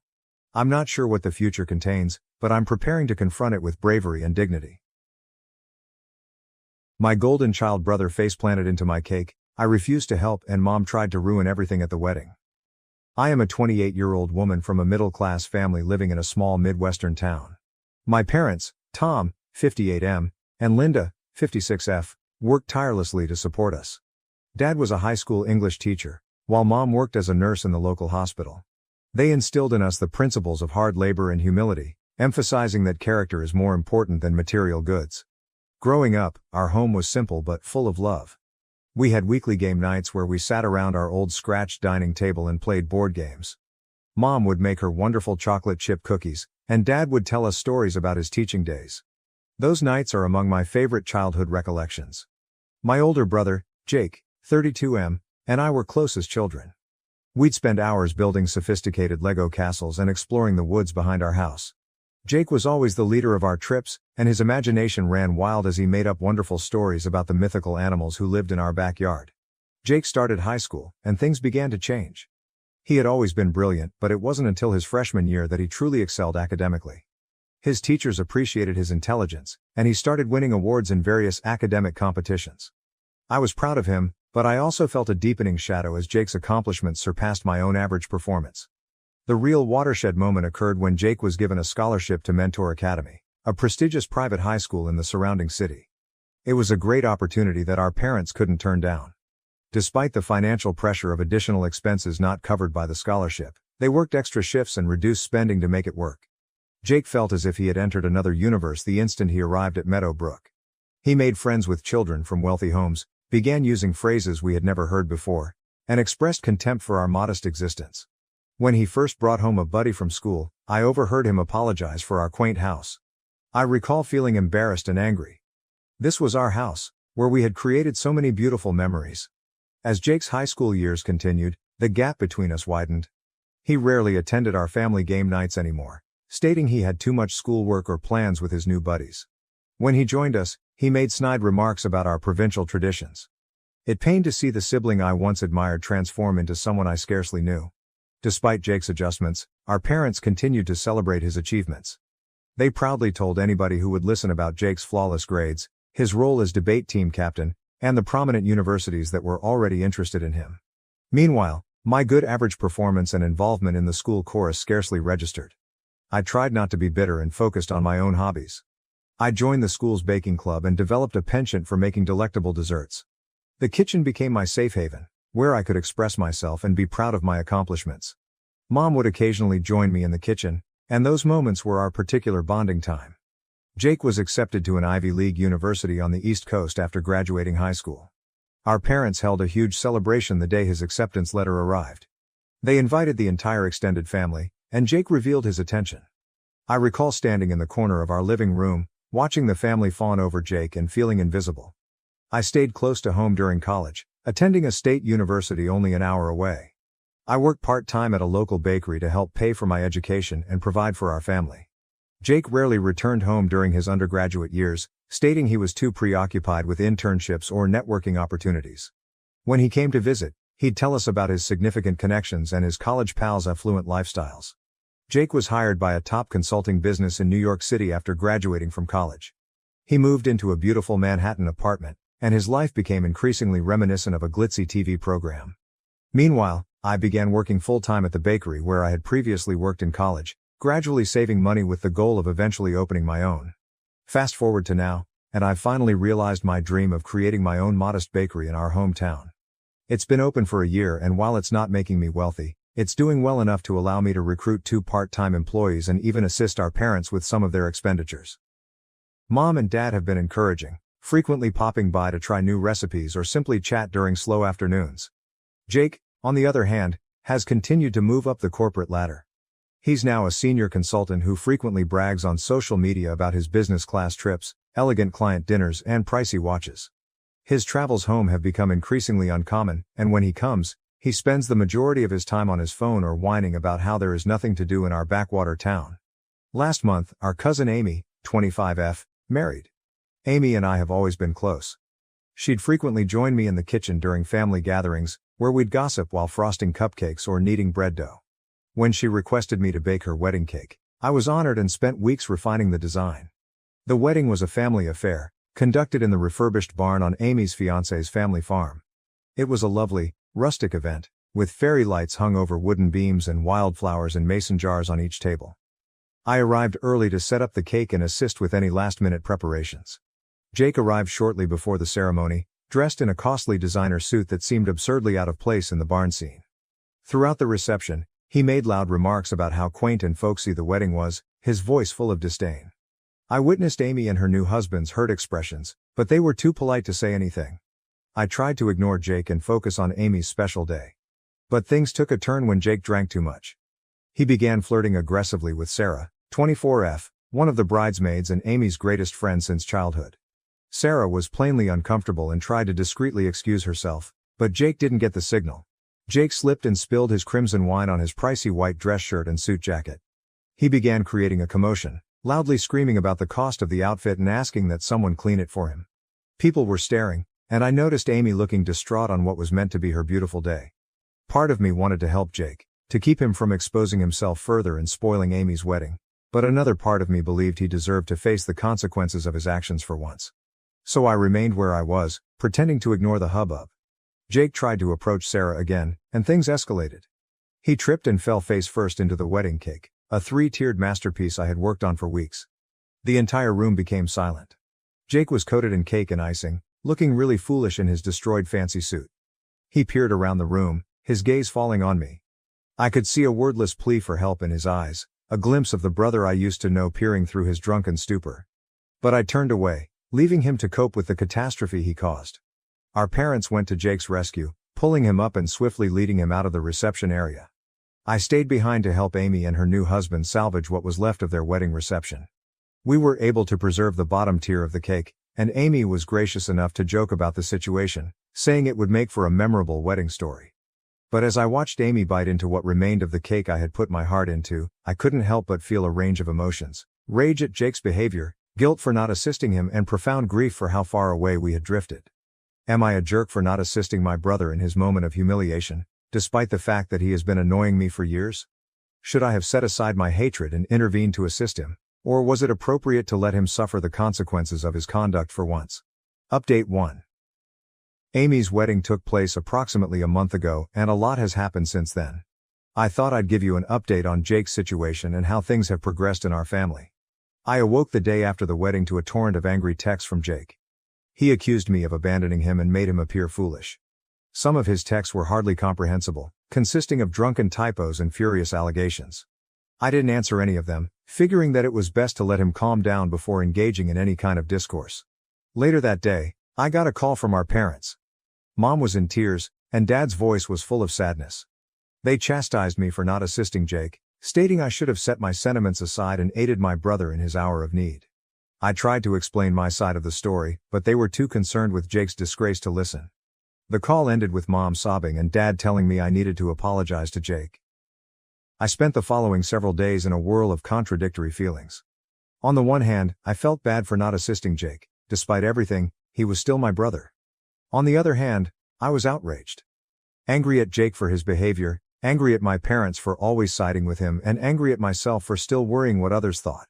A week after the wedding, our grandma, Nana Rose, 75F, asked the entire family to Sunday dinner.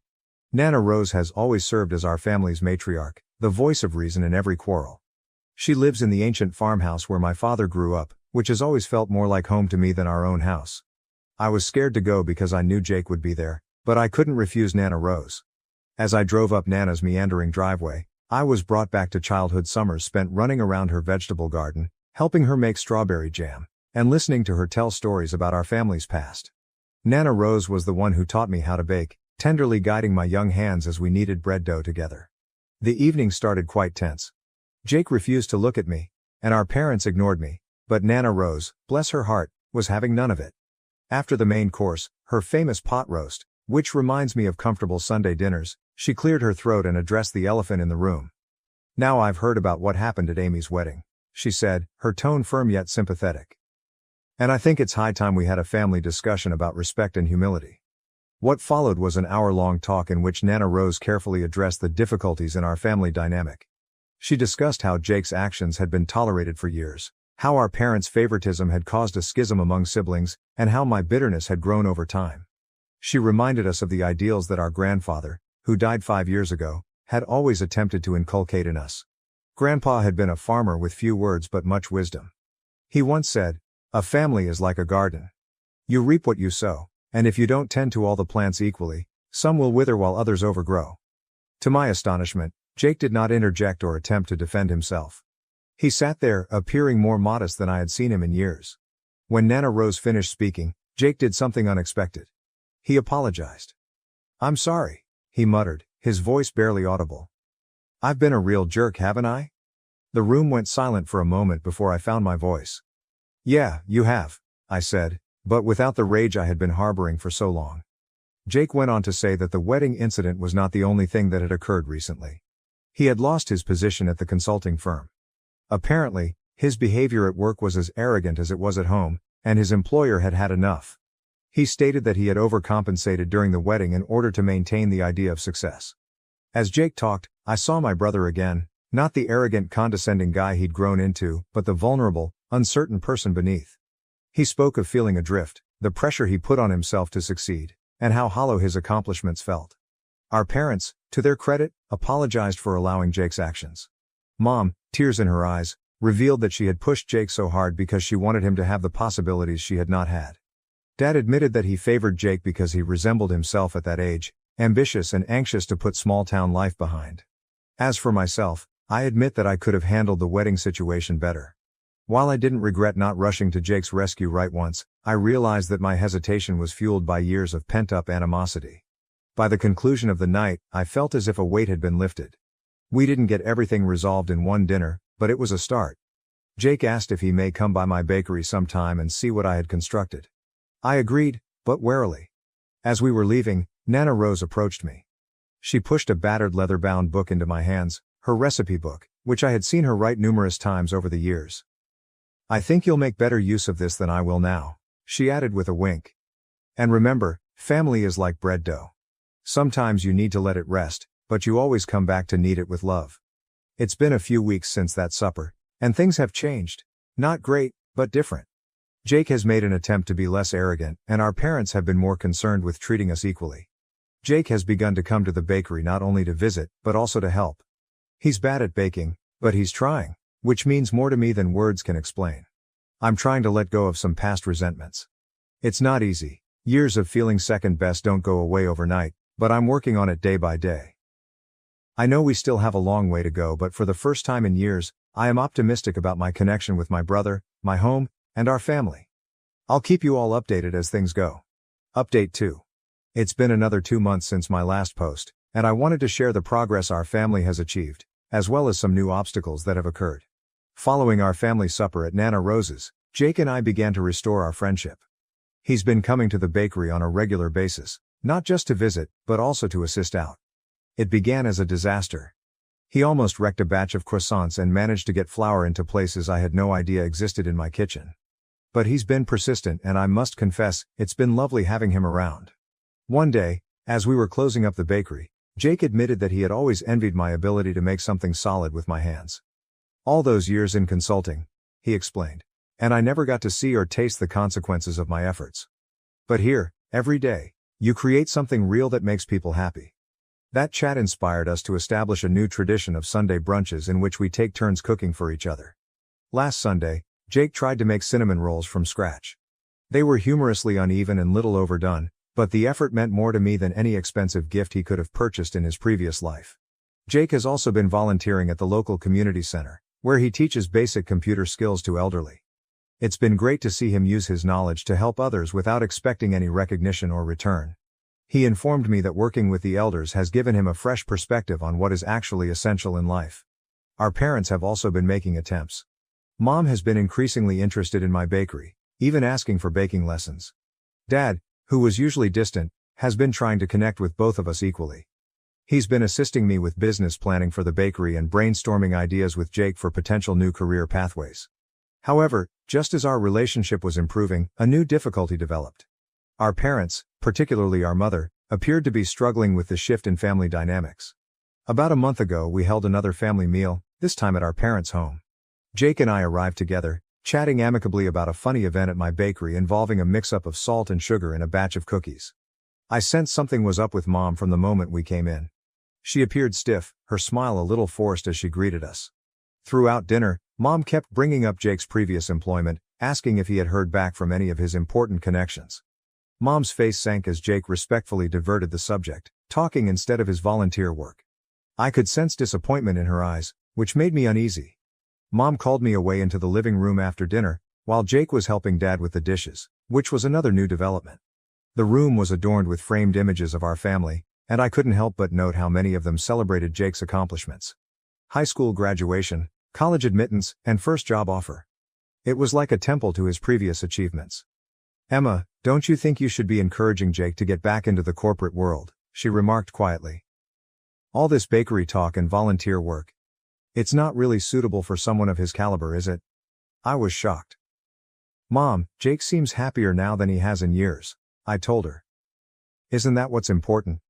Mom shook her head, her gaze drawn to a photo of Jake in his fancy outfit taken a few years ago.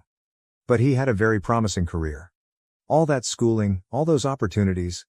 It all feels so pointless." I attempted to explain that Jake was finding fulfillment on his new route and that he was becoming a better person, but Mom wouldn't listen. She seemed intent on Jake returning to his high-flying corporate career. This chat made me realize a frightening reality. While Jake and I worked on our problems, our parents, particularly Mom, were struggling to adjust to the new family dynamic. They had focused so much of their pride on Jake's corporate achievement that they failed to appreciate the importance in his personal development.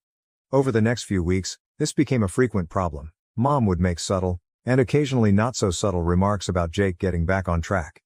She'd email him job advertisements for corporate opportunities and discuss connections she could make for him. A particularly heated occasion occurred during a family cookout. Jake was excitedly informing everyone about a group of seniors he had assisted in setting up their first email accounts. The excitement on his face was apparent as he told how one elderly woman had burst into tears over being able to see images of her great-grandchildren who resided across the country. Mom, instead of sharing Jake's joy, merely remarked, "That's fine, honey, but have you considered using your skills for something more substantial? I heard the city's tech firm is hiring." The light in Jake's eyes dulled, and I felt a wave of protectiveness I hadn't felt since we were kids. Before I could say anything, Dad intervened. "Linda," he added gently, "I believe what Jake is doing is quite significant. He's making a significant difference in people's lives." It was the first time I had witnessed Dad openly disagreeing with Mom about Jake's choices, and the tension was evident. Mom pursed her lips but did not protest further. Jake, to his credit, has handled the situation gracefully. He softly but firmly informs Mom that he does not want to return to that life right now, but I can see the strain it is having on him and his relationship with our parents. Dad appears more receptive of Jake's new route, although he does not always stand up to Mom when she starts pressing Jake. It's causing fresh tensions in our family, just when Jake and I were beginning to rebuild our relationship. I'm torn on how to handle this. On the one hand, I want to encourage Jake on his road of self-improvement. On the other hand, I don't want to escalate our argument with our parents, especially because we've only recently begun to confront our prior concerns. Jake and I have discussed it, and we are both at a loss. We're thinking of having another meeting, possibly with Nana Rose there again, to handle this new difficulty, but we're concerned about how Mom will react. As always, any advice is appreciated. How do we help our parents, particularly Mom, understand and embrace Jake's new direction in life? Update 3. It has been another month since my last post, and I am pleased to announce that we have made tremendous progress in our family situation. After much deliberation, Jake and I decided to approach our parents directly. We invited them and Nana Rose to my bakery for an after-hours family meeting. We hoped that neutral territory would assist to keep things quiet. I was nervous all evening before the meeting. I spent the afternoon stress baking, resulting in an oversupply of cookies and muffins to place out on the tables. As people arrived, the bakery filled with the familiar aroma of freshly baked goods, a perfume that always makes me think of home and family. The conference began tensely. Mom was protective from the beginning, arguing that she simply wanted the best for Jake. Dad was relatively quiet, but you could see the conflict on his face. Nana Rose sat silently, her wise eyes absorbing everything. Jake talked first, gently explaining how much pleased and fulfilled he was in his new life. He discussed how satisfied he was with his volunteer work and how he was considering starting his own small business after being inspired by the success of my bakery. Mom, Dad, he continued, his voice firm but tearful, I know you wanted the best for me, and I appreciate everything you've done, but the corporate world wasn't making me happy. I was constantly anxious, didn't sleep well, and felt like I was losing myself. For the first time in years, I feel like I'm doing something worthwhile. I told Jake how delighted I was of his personal development and how our relationship had improved. I also expressed my dissatisfaction with Mom's persistent pressure on Jake to return to his previous lifestyle. Mom didn't take it well initially. She became distraught, expressing her inability to comprehend why Jake would toss away his degree and chances. We sacrificed so much to give you those opportunities, she continued, her voice breaking. How can you just walk away from all of that? That is when Nana Rose walked in. Nana Rose addressed Mom with a straightforward question. What's more important to you, Jake's resume or Jake's happiness? That question appeared to stop Mom in her tracks. For a time, she was speechless. Then, to everyone's amazement, she began crying. Mom revealed through tears that she had always been insecure about our family's modest origins. Jake's corporate success had been a source of pride for her, a way to demonstrate that our family could succeed in the world. Jake's departure from that existence seemed to her like a step backward. I just wanted you to have everything I never had, she replied, addressing both Jake and myself. I didn't want you to struggle like your father and I did. It was a watershed moment. For the first time, we all understood why Mom behaved the way she did. Dad, finally finding his voice, acknowledged that he had given in to Mom's pressure on Jake because he didn't want to disappoint her, despite his own pride in Jake's new path. I see now that we were so focused on external success that we forgot about what really matters, Dad stated, his voice full of sorrow. I'm sorry we put that pressure on you, Jake, and Emma. I'm sorry we didn't appreciate your path as much as we should have. The conversation that ensued was open, emotional, and ultimately therapeutic. We talked about redefining success and the importance of personal pleasure over cultural expectations. Mom began to see that her actions, while well-intentioned, had been damaging. Nana Rose told us about our family's history, including great-grandparents who survived the Great Depression and Grandpa's decision to become a farmer despite his own parents' objections. Our family's strength, she told me, has always been in our ability to forge our own paths and support each other, no matter what. By the end of the night, we had reached several key agreements. Our parents would appreciate Jake's decisions and not stress him on his profession. We would hold regular family meetings to check in and handle any issues before they escalated. We would all work on expressing our emotions more openly and honestly to one another. We'd rather encourage one another's happiness than try to meet external standards. While we were cleaning up, Mom approached me. She grabbed one of the cookies I had cooked earlier and took a nibble. These are wonderful, Emma, she replied softly. I'm sorry I didn't appreciate your talent as much as I should. Are you willing to teach me how to create these? This simple request seemed like the start of a new chapter in our relationship. Things have greatly improved in the weeks since that meeting. Mom has ceased sending Jake job postings and has even expressed an interest in his charity activities. Last week, she stunned everyone by asking Jake to teach her basic computer skills, exactly like he does in his community center lessons. Dad has become more vocal about his support for both Jake and myself. He's been assisting me with some business planning for my bakery and brainstorming ideas with Jake about his potential new business endeavor. As for Jake and me, our bond is only getting stronger. Our Sunday brunches have become the highlight of my week. Last Sunday, Jake attempted to make a pie from scratch using one of Nana Rose's old recipes. The crust was a little tough, and the inside was runny, but we laughed together while eating it, planning his next baking attempt. There are certainly tensions and old patterns that creep in from time to time, but instead of allowing them to fester, we discuss them honestly and work them out together. I know we still have work to do, but I'm so pleased with how far we've gone as a family. Jake's embarrassing event at Amy's wedding, as unpleasant as it was, proved to be the trigger for significant positive change in our lives. Thank you all for your encouragement and wisdom along this trip. Your perspectives helped me navigate these difficult family relationships.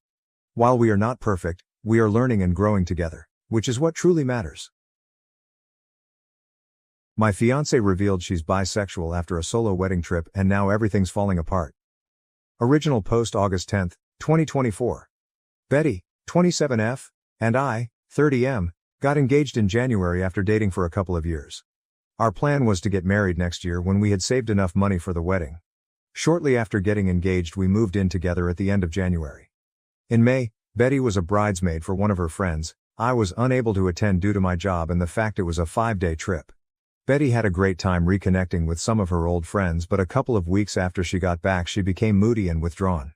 I was relieved when she made an appointment with a therapist since she hadn't opened up to me about what was troubling her. After about 5 or 6 sessions, she sat me down one Saturday morning so we could talk. Betty had been raised in a very conservative household and had to suppress her desires until she moved out to go to college. Even then, certain ideas she denied and refused to embrace. At the wedding, she was introduced to the wife of one of her girlfriends from college, and it triggered a lot of repressed desires over the days they all hung out before the wedding. She told me she felt romantic and sexual attraction to women as well as men and realized she was bisexual. I told her I was happy she finally felt safe in sharing this with me, and it didn't change how I felt about her. It was a very emotional moment. She asked me how I felt about her exploring her sexuality now that it was out in the open.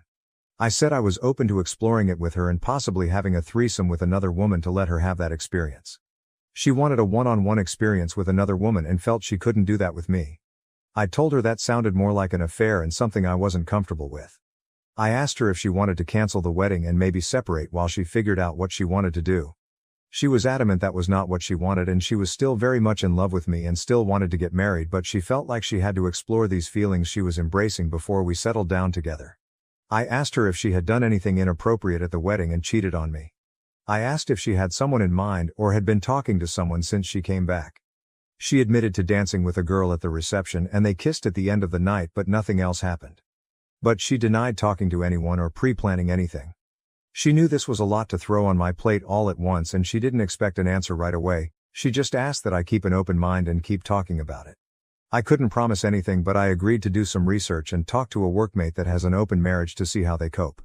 I did warn her if I found out she lied or was doing anything behind my back there would be no second chances and I would leave. My workmate has been super helpful and open about their relationship. My brother got me into a support group that has helped me come to terms with our relationship changes. I'm burning my way through my second book and sat Betty down Thursday night to check in and talk about moving forward. I found a couples therapist. I gave her the book I had finished, and I told her we should postpone the wedding for 6 months and then decide if that's the path we are still on. I was on a roll when she stopped me and asked me if I was planning on dating other people. Like that never occurred to her that I would be dating as well. She kind of shut down after that, barely giving one-word answers when I would ask her something. I think the longest sentence I got was "I just don't know." She has been like that for 24 hours now, like she is lost in a fog. I'm just bracing myself for the inevitable flood of emotions. I would have thought she would be happy that I was considering opening our relationship. Add-in, my brother came out as gay when I was 16 and my parents were very supportive, so I grew up in a very different household than my girlfriend. Apology, the second half of my post was written much later than the first half, and after a few drinks. Rereading it made it clear I should have waited till this morning before posting it. Sorry. Update, Saturday night her fog lifted and things got pretty heated. She said that the open relationship was my way of punishing her and being vindictive by dating other women. She was just asking for some grace to explore her feelings. I replied that she showed almost no remorse for cheating on me and instead expected an open-ended hall pass to do so again. I told her our friends had told me she asked them not to say anything about what happened at the wedding, so I would probably never know the full truth and just had to accept it was worse than she admitted to. I asked if she thought it was fair to go have sex with other people while I waited by the door like some lovesick puppy who was expected just to wag his tail when she decided to come home and show me some attention. It devolved after that, and some hurtful things were said by us both. I finally gave her 3 options if she wanted to move forward. Monogamy, postpone the wedding and go to couples counseling. No experimenting.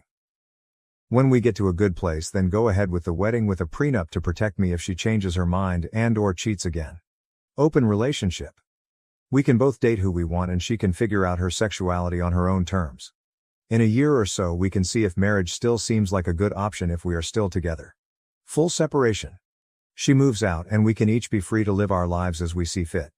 If when she decides she wants monogamy with me if I haven't moved on, then we can try option #1. But it would be a new beginning, not just picking up where we left off. She decided she needed some space to think things out and is going to stay with friends for a couple of days. I told her before she left that if she accidentally cheated while she was gone to not come back except to pick up the rest of her things. This morning I got a text from her, "I'm so sorry." She didn't answer when I asked her what she meant and my call went to voicemail. I'm not going to reach out to her again and I will wait to let her contact me when she is ready. Relevant comments.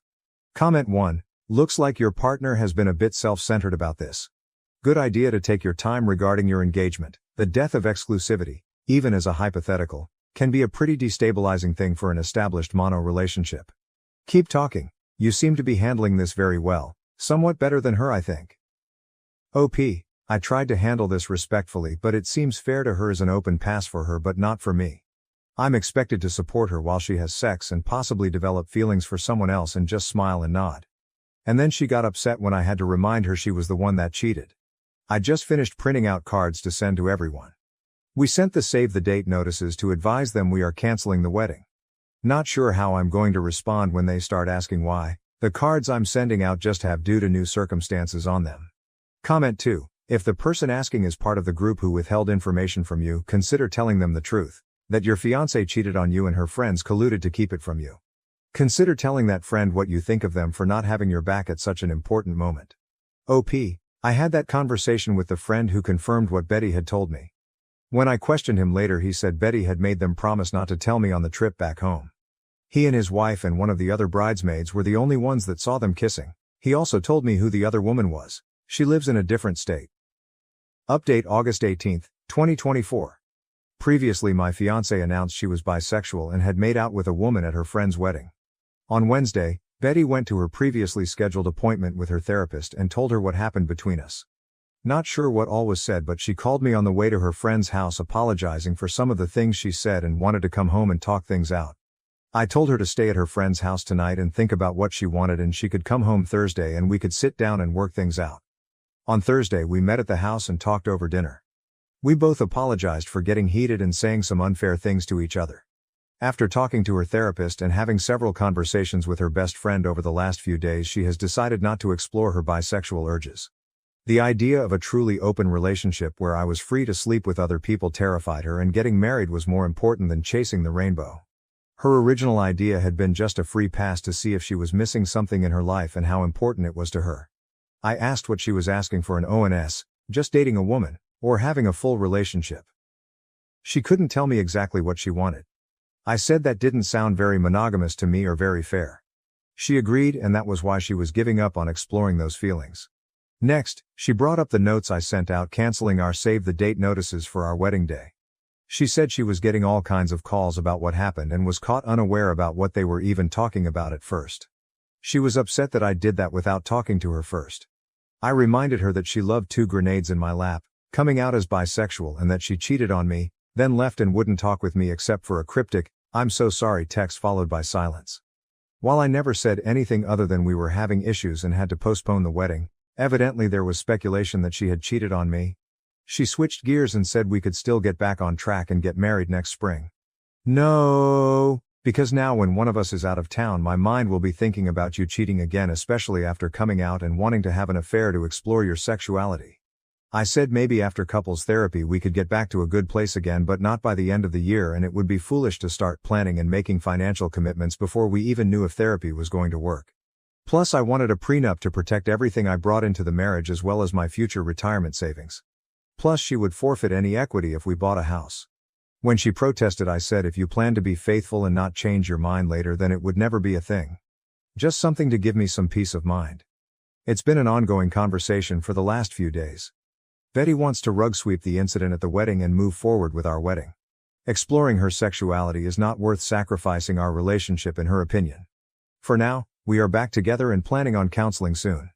In a post-clarity moment, I realize I rushed to embrace the idea of an open relationship to allow Betty the freedom to explore her new feelings, and I'm not as willing now to consider that option. I think separation is the better option, breaking up if you will till we both decide what direction our future lies and if it is with each other. It's not what I want, but I also don't want to spend the next 3-5 years together only for her to change her mind or cheat on me one day. Relevant comments. Oop clarifies the chasing the rainbow comment and if he has a problem with her sexuality. Chasing the rainbow was her analogy, not mine. I didn't have a problem with her sexuality, the problem I had was she cheated. Granted, she only made out with someone, and wanted permission to have sex with someone else. Male or female, that is unacceptable in what I thought was our monogamous relationship.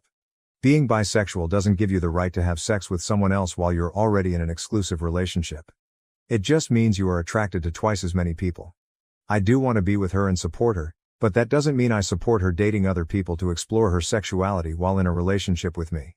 OOP on the best scenario is breaking up. Most of the scenarios in my head end up in disaster. Breaking up and letting her find her center might be the best option. If in 3-6 months we both find we want to start over, then maybe it stands a better chance than us trying to just move forward the way we are now. But in 3-6 months I think I will have moved on to something less complicated. The fact that she thought I wouldn't be enough and had to go experience something different to fulfill herself could be a deal breaker for me. Final comment from OOP. We have counseling scheduled to see what is best for us. Until we firmly resolve this issue, we won't be getting married. I don't want to have to deal with cheating or her wanting to open the marriage years down the line and then possibly getting divorced. New updates. What a crappy week. Counseling started badly, walked into the office and saw a large pride flag on the wall. Our therapist was very biased towards my girlfriend's predicament. Glossed right over the cheating and into how I needed to better support Betty's awakening and support her journey to blah blah blah. Betty is the one who's confused and I'm not giving her a safe place to explore who she is. Nothing about my feelings or needs was addressed.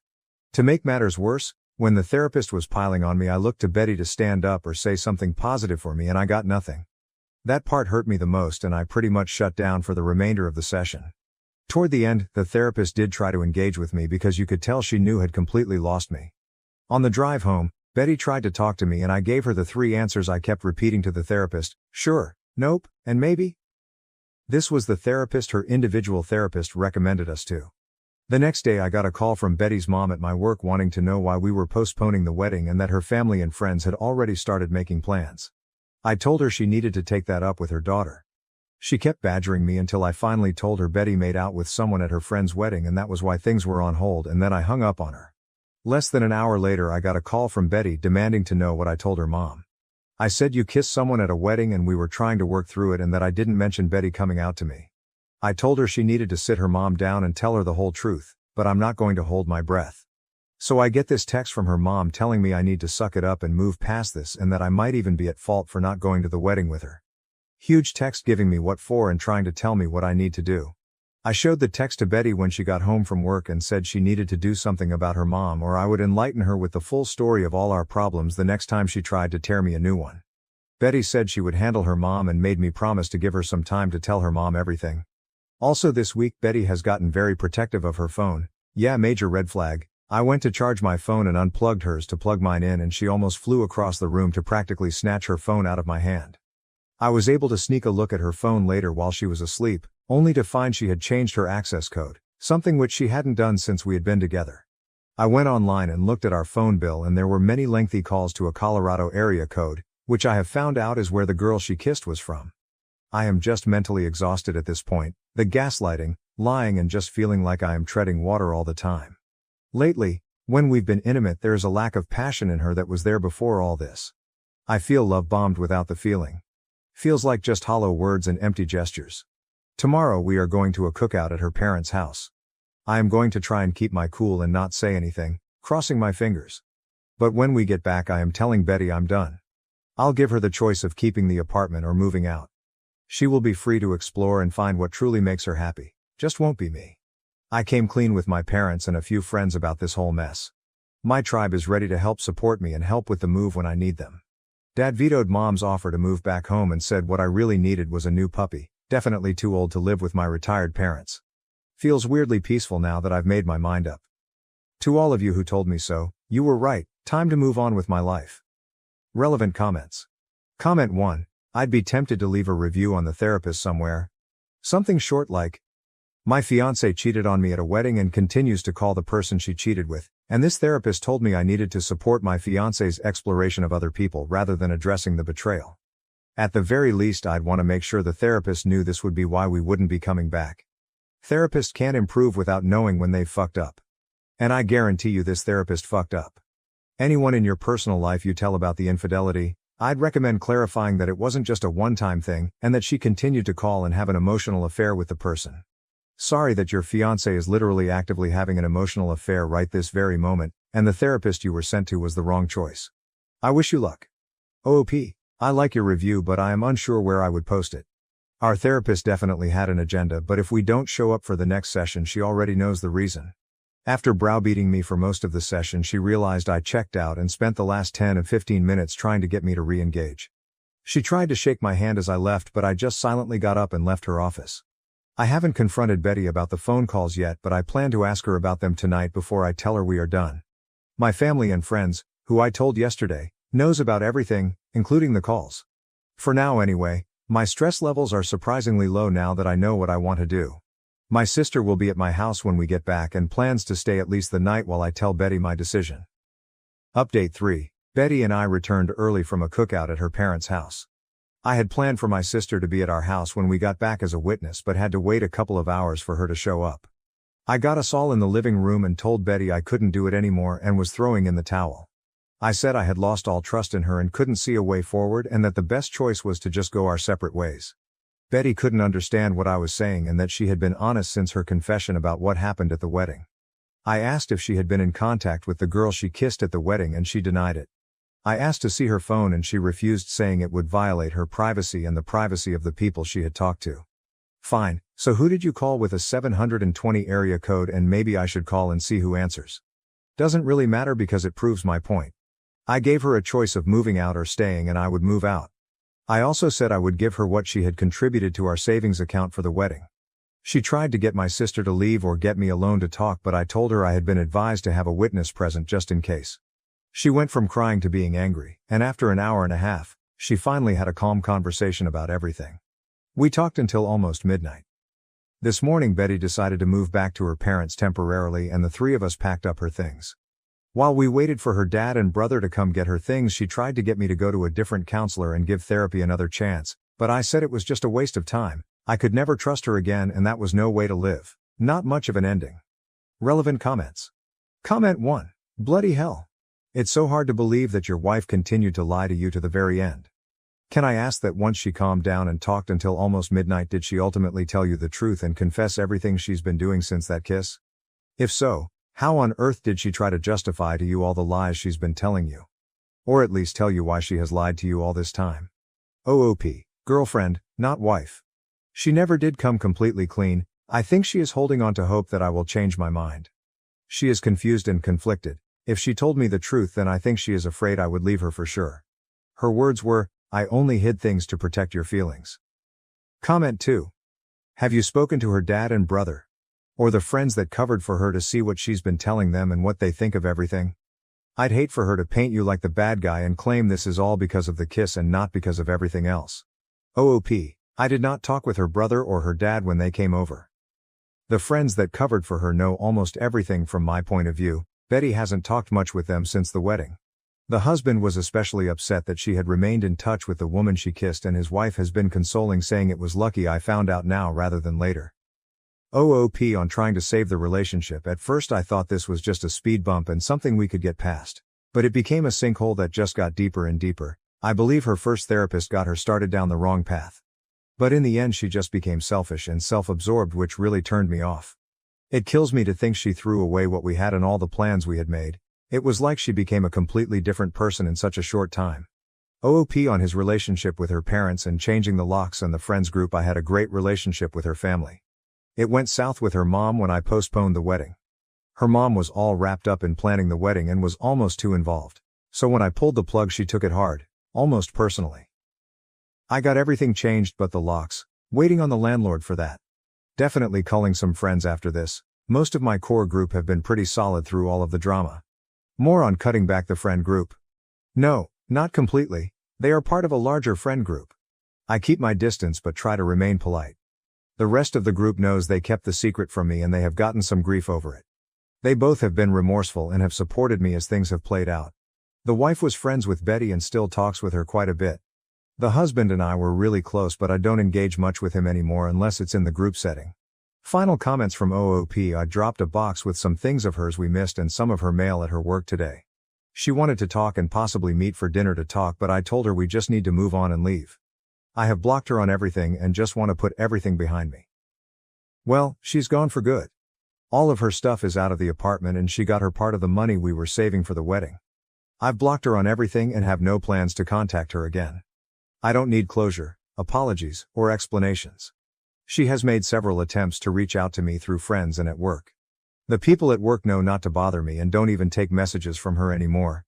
The friends I politely tell why I won't take her back and they understand and drop it usually. I've had to block a couple of people who keep after me to talk with her.